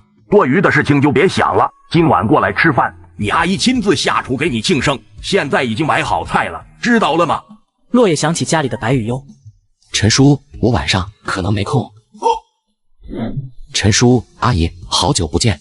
听到你要过来吃晚饭，你阿姨不知道多开心，还要亲自做几道菜来庆祝你生日。吃完饭，今晚就留下来过夜吧，陪我喝几杯。好的，陈叔。洛野无奈地叹了口气，心里却回想起早晨答应过白雨优的事情。洛野还没回家。街道上只有几个路人在经过，在白雨优的眼眸中，好像一切都有洛野的影子。小看天，色目看云，行也思君，坐也思君。白雨优不讨厌等待的感觉，只要洛野出现，他就会感觉到幸福。做饭，对，只要做饭，洛野就回来了。少女做了一份简单的番茄炒蛋，虽然外表看起来怪怪的，却是白雨优这几天最好的作品了。时间一晃，天黑了，饭菜早已没有了热气，在月光的映照下，显得有些惨白。饿了，洛野。生日快乐呀！吃蛋糕了吗？还没吃。哥哥没买吗？洛野还没回来，可能哥哥还有事情要忙吧。没事，他肯定会飞来的。又过了1个小时，外面开始下雨了。伴随着夜幕的降临，每家每户早就亮起了灯火。好冷。对了，开灯，洛野就回来了。伴随着亮起的灯火，房子却显得更加空洞了起来，也更冷了。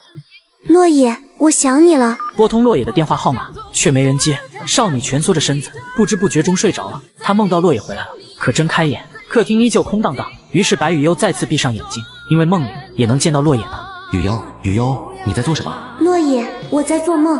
笨蛋，做什么梦？居然下了那么大雨，我连把伞都没有，手机也忘拿回来了。好在遵守了我们的约定。陈叔，我可能今晚不能留下来吃饭了。臭小子，我们陈家有你想的那么坏吗？抱歉，陈叔，下次我一定会登门拜访。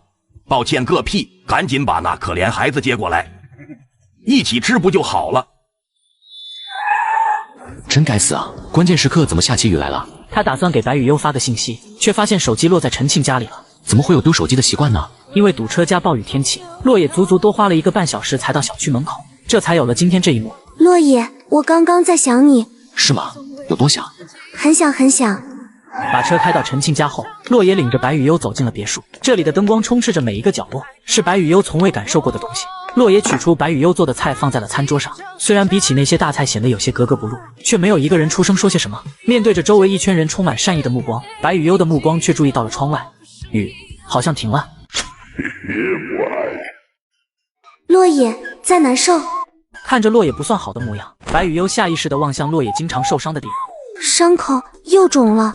少女心疼地抚摸着洛野受伤的地方，却发现他的脸色越发糟糕了起来。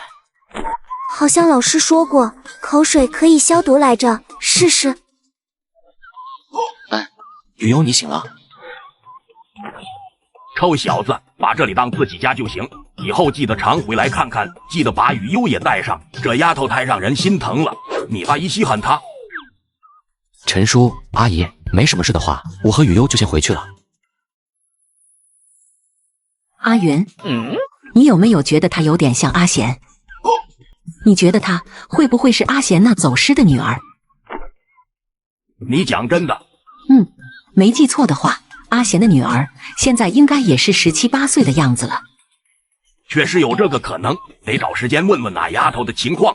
你把这件事告诉阿贤，让他来大陆一趟。如果这件事是真的，那么就是菩萨显灵了。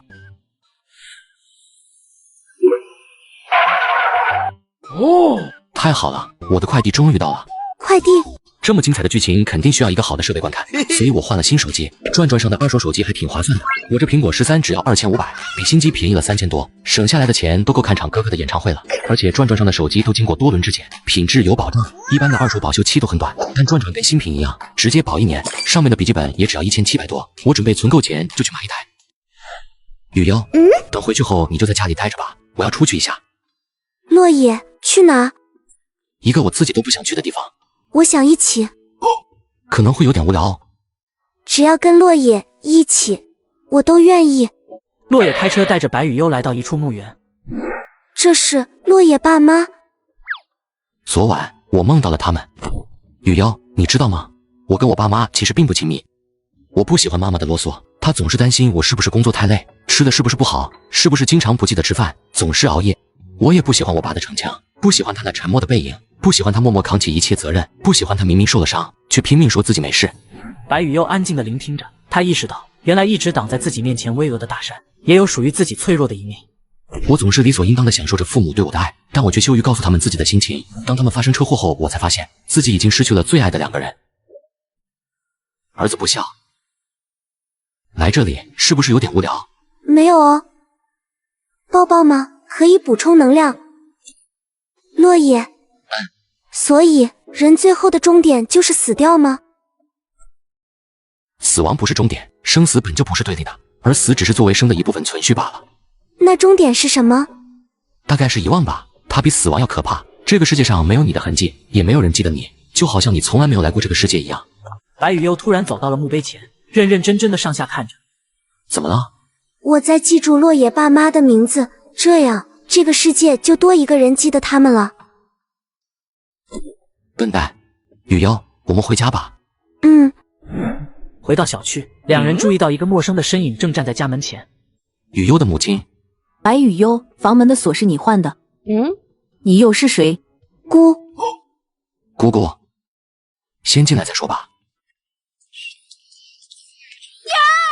钱呢？房间里的那些钱都去哪了？都存进银行里保管了。那么多现金，你全部存银行里？白美玲脸色一白，似乎是想到了什么可怕的事情。怎么，存进银行又不是拿不出来？难不成这笔钱来路不干净？你在胡说什么？我要报警！你私闯民宅，盗窃钱财！白羽悠，你是个傻子吗？站他那里做什么？过来！不，你要是报不了警，我帮你报。白美玲挣扎了许久，最后还是放弃了，认命的把手机放下。坐吧，我有事问你。羽悠是被拐来的，我会带着丫头去派出所做个记录，把她的资料录入数据库里。羽悠，倒2杯水过来。姑，喝水。希望你能把你知道的告诉我。白美玲最终还是松口了。原来白羽悠和那笔钱的确是白老七某一天突然带回来的。而随着白羽悠一天天的长大，白老七的妻子担心他会记得小时候发生的事，就以精神病的名义把他关了起来。这一关就是8年。而他出于恻隐之心，偶尔来看一眼白羽悠，这才有今天这一幕。他被你照顾得很好。是吗？他本该更好。天色也不早了，回去吧。怎么，你想留下来住？这倒不是，请问你是他的谁？夫妻。这你就不用管了。过几天我们会搬家，离开这个地方。这里不是他家，而是囚笼，关了他10几年的囚笼。对不起。送走白美玲后，洛野领着少女去了一趟派出所，一直到半夜才从所里出来。羽悠，别担心，会找到你亲生父母的。落叶。找到他们后，落叶，你会离开我吗？我不会。可是羽悠，如果你父母不愿意的话，我可能没办法一直在你身边。为什么？很多原因，万一你亲生父母是外地的，又或者他们不喜欢我。不过你别担心，我们可能只是不会住在一起。以后我不要落叶离开。如果他们不喜欢你，我也不喜欢他们。我不要亲生父母了，我只要落叶。豆大的泪珠滑落了少女脸蛋，顺着下巴滴落在地面。她紧紧抓着落叶的手掌。我们是夫妻，夫妻就要永远在一起。我和落叶不要分开。落叶第一次见到白羽悠一口气能说那么多的话，他这么一哭，好像这世间一切都不重要了，伸手把少女揽入怀里，两人的影子渐渐重叠在了一起。自己真混蛋啊，居然把她惹哭了。明明被欺负的时候她都没有哭过。落叶回想起过去的一幕幕，在别人眼中，她是臭女，是精神病，是怪胎，是被唾弃的存在。她会被关在洗手间一整晚无法求救，会被人拿打火机烧头发，会在走着路的时候突然被一脚踢倒在地上，上课的座位会被弄烂，甚至堆满垃圾，哪怕被诬赖也没有能力为自己辩解。他本该可以痛恨世界对他的一切不公，但他没有。饿肚子会难受，补充落叶能量。我想要落叶跟我结婚。落叶好听，抱抱吗？可以补充能量。落叶你在难过。落叶世界痛吻他，他却报之以歌。这样的宝藏女孩，他又怎么忍心辜负呢？笨蛋，在我最落魄的时候，是你出现在我的面前，递给我一包泡面。现在该换我来保护你了。羽悠，你知道我们银山学院2大怪诞吗？怪诞就是一些科学无法解释的超自然现象，几乎每个学校都有。要知道，学校基本都是建立在乱葬岗上面的。4大怪诞之一，深夜篮球场的鸡叫声。据说到了晚上，学校篮球场就会出现一个奇怪的黑影在那里跳舞。不仅如此，他还会一边跳舞一边发出鸡叫声，凡是路过的人听到鸡叫后都会生一场大病，是不是很可怕？白羽优想破头也没想象出篮球加鸡叫的场景是什么样子。4大怪诞之2，半夜洗手间的拍门声。据说我们学校到了半夜后千万不要去最后一个厕所隔间，因为那里的门不仅打不开，时不时还会有诡异的拍门声传出来。曾有学生说自己听见了女人的声音，不断喃喃说自己冷，那一定是死去的冤魂作虫。白羽优不解，他经常被人关进洗手间一整晚，也是传闻中最后一个隔间，可并没有听到唐可可所说的声音和拍门声，也没有见到冤魂。不过他有些同情那个女鬼，一直待在那，确实很冷。你不怕？也对，有落野哥陪在你身边，这些东西确实没什么可怕的。不过我倒是挺好奇，落野哥自己在家都做什么吗？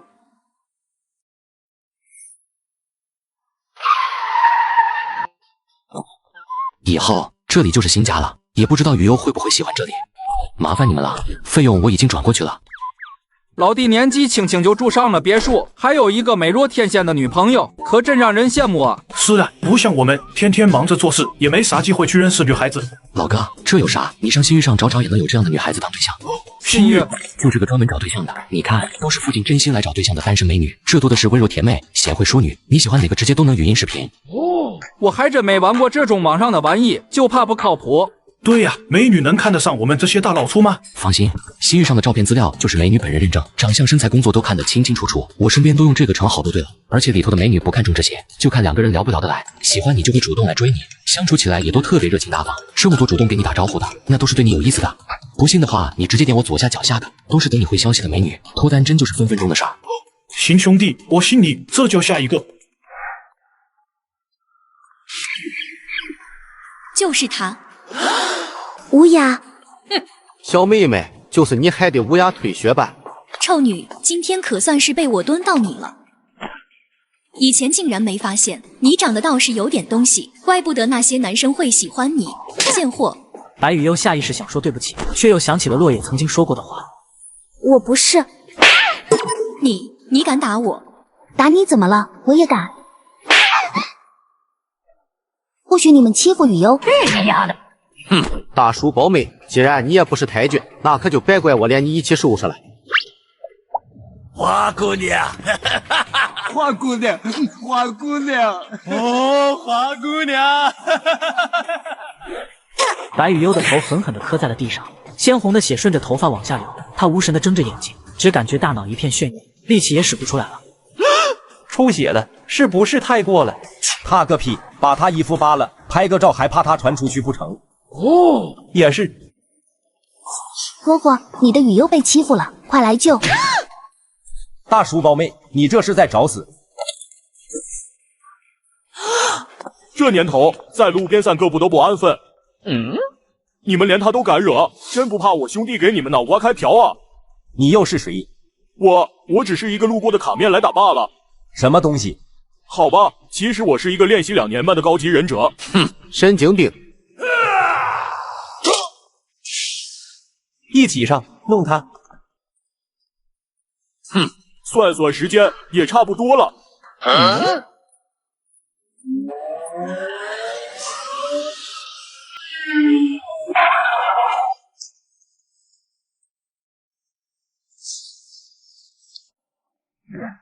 雨优，我来晚了。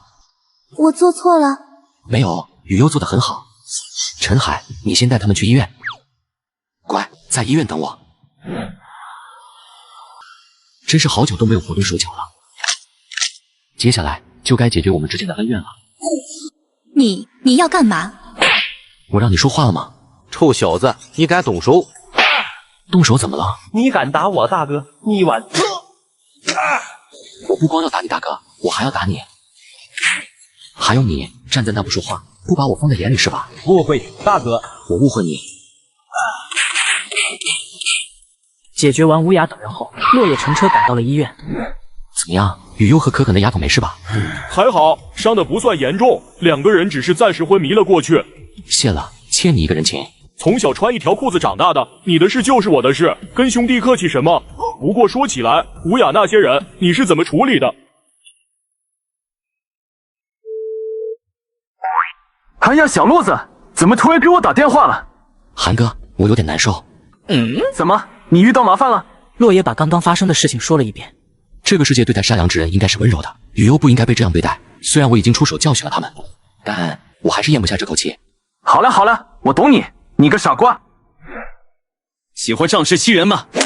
我会让他们知道什么叫真正的仗势欺人。此时，病床上的白雨优缓缓睁开了眼睛。落野，还疼吗？再睡一会吧。一开始疼，不过落野在身边就不疼了。落野，我是不是做错事了？我没有乖乖的准时回家。你没错，你怎么可能有错呢？是这个世界对你的恶意太大了，从来没有给你带来过好运。落野就是我的好运哦。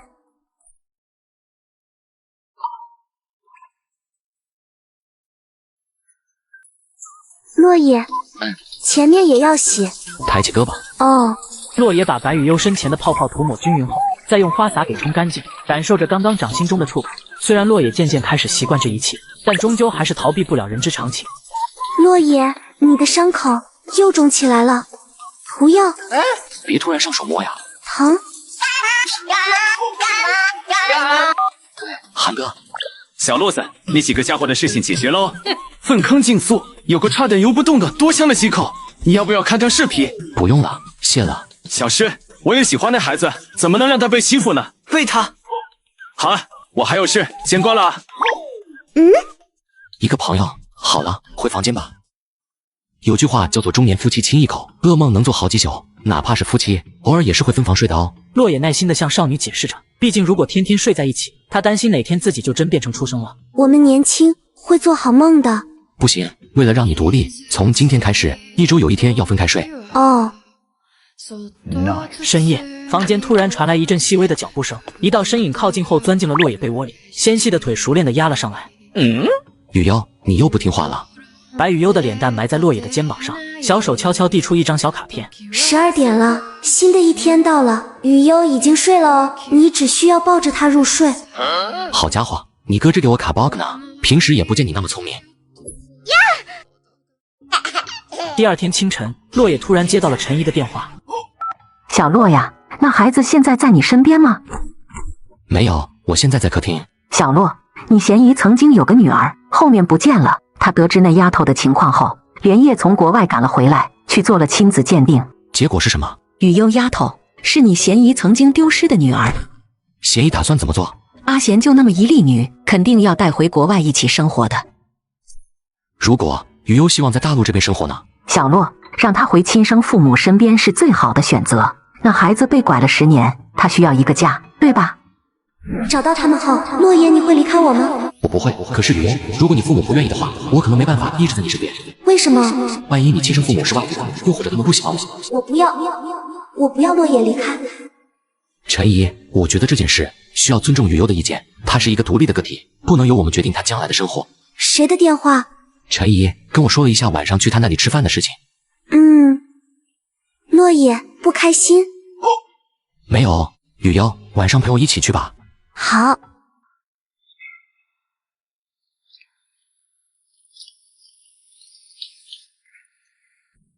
雨优，如果我找到了你亲生父母的消息，你们会相认的吧？洛野，你不要我了。一句话摧毁了洛野的心理建设，他的脸上露出苦涩。蠢蛋，我怎么会不要你呢？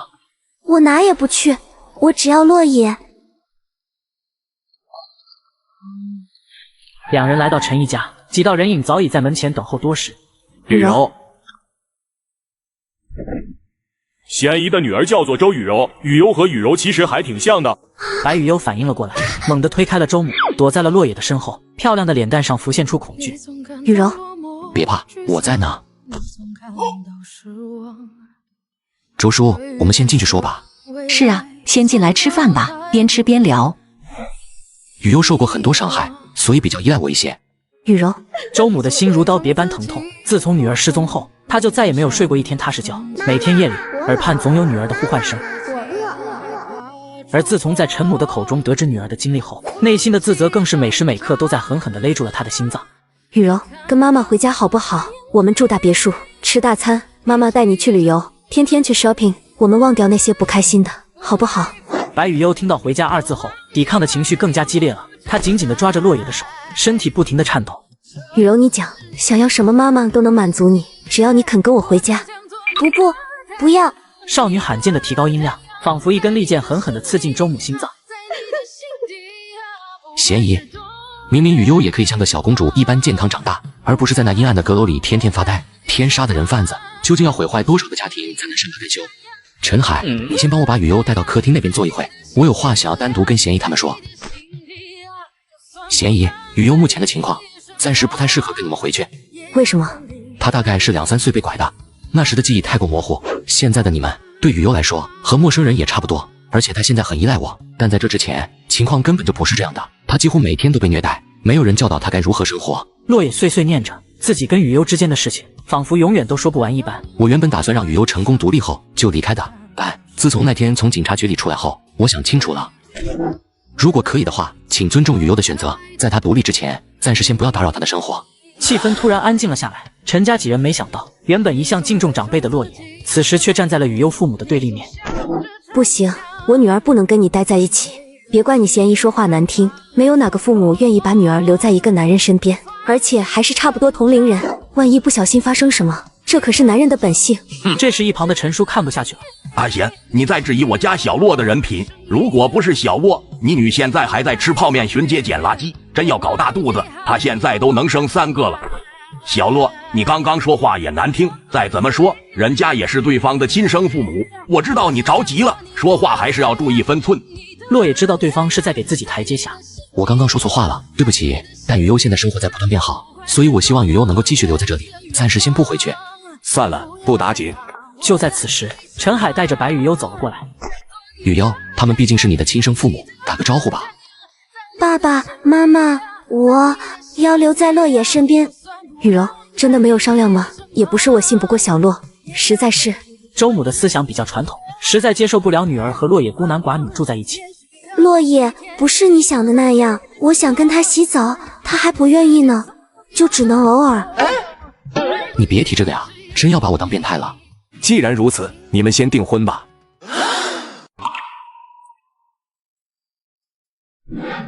雨优，你愿意嫁给我，成为我的妻子吗？我愿意。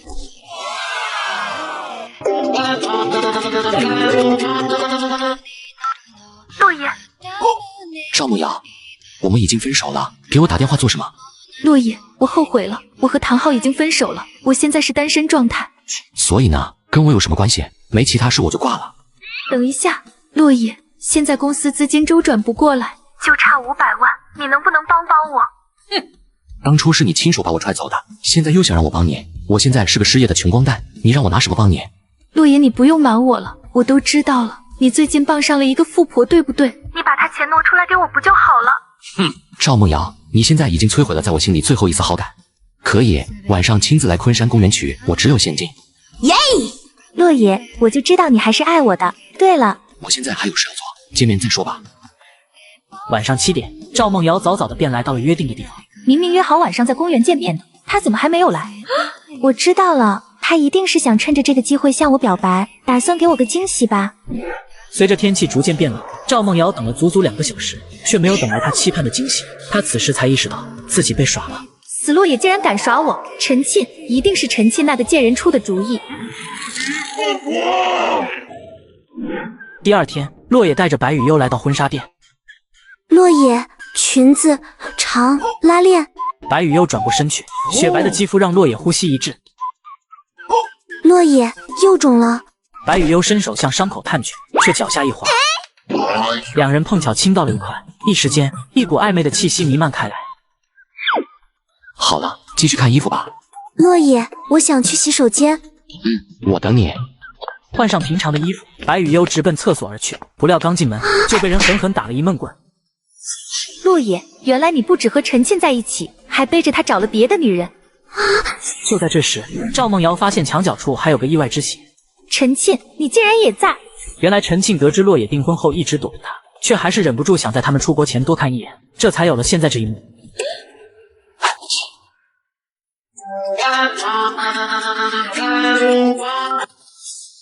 洛野，不用等了，现在白雨优和陈沁都在我手里呢。赵梦瑶，你这个畜生！准备1000万我就放人。今晚7点，小河边不见不散哦。哎呦，这不是落叶吗？钱准备够了吗？带了，赶紧拿去，然后放人。落叶，我反悔了，现在1000万你只能救一个人了，赶紧做选择吧。你出尔反尔，昨天你也是这么耍我的。落叶，你看这下面河流那么急，掉进去之后，不知道他们有几条命可以活呢？雨幽连河边都没来过几次，掉下去肯定必死无疑。陈庆虽然会游泳，但是小时候溺过水，估计也会出事啊。做不了选择是吗？那我就替你做选择，他们俩就都给我去死吧。落叶，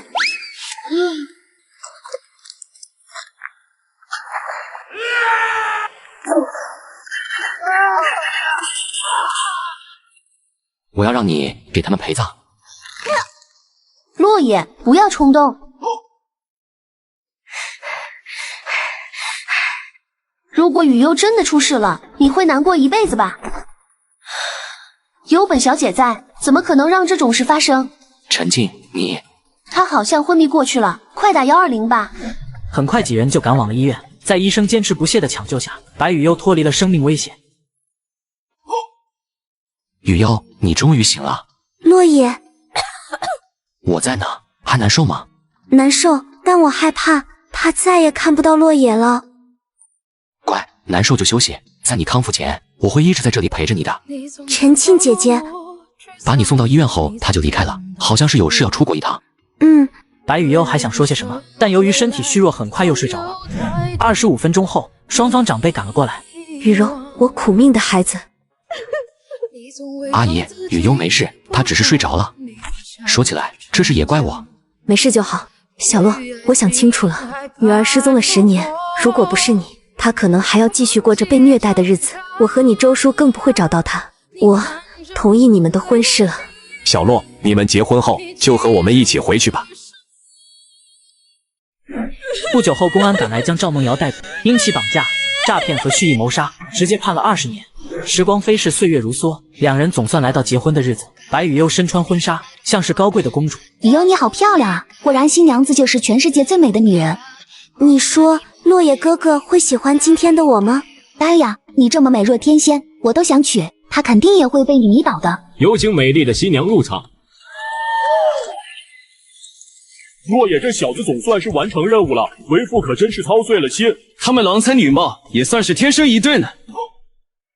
对了，小七呢？很久没看到他了，怎么今天没来？自从2年前发生那件事之后，他就想通了，现在在环球旅行呢，这也是他小时候一直想做的事情。请问落叶先生和白雨幽女士，你们是否愿意结为夫妻？从今天开始，将共同肩负起婚姻赋予你们的责任和义务。我愿意。我愿意。一阳出动，2性和谐，请3动，聚4美，5是其唱征风补，6礼继承，7弦必吉，凑8音，歌9和，10全无缺鸳鸯和。恭喜落叶先生和白雨幽女士正式结为夫妻。就这样，落叶和白雨幽正式步入了婚姻生活。时光匆匆，婚礼结束后已然又过了3年。爸爸！听到女儿的呼唤，落叶心里一软，一边抱着孩子，一边抱着妻子，一人脸上亲了一口，一家人其乐融融。落叶，你知道木木出生之后，我最开心的事情是什么吗？是什么呀？从前我爱你，但我总觉得不够，而在有了他之后，这个世界上爱你的人就又多了一个。听到这话，落叶忍不住大哭了起来，声嘶力竭的发誓：雨幽，我爱你，永生永世，我绝不负你。我也爱你，爱你，木木也爱你。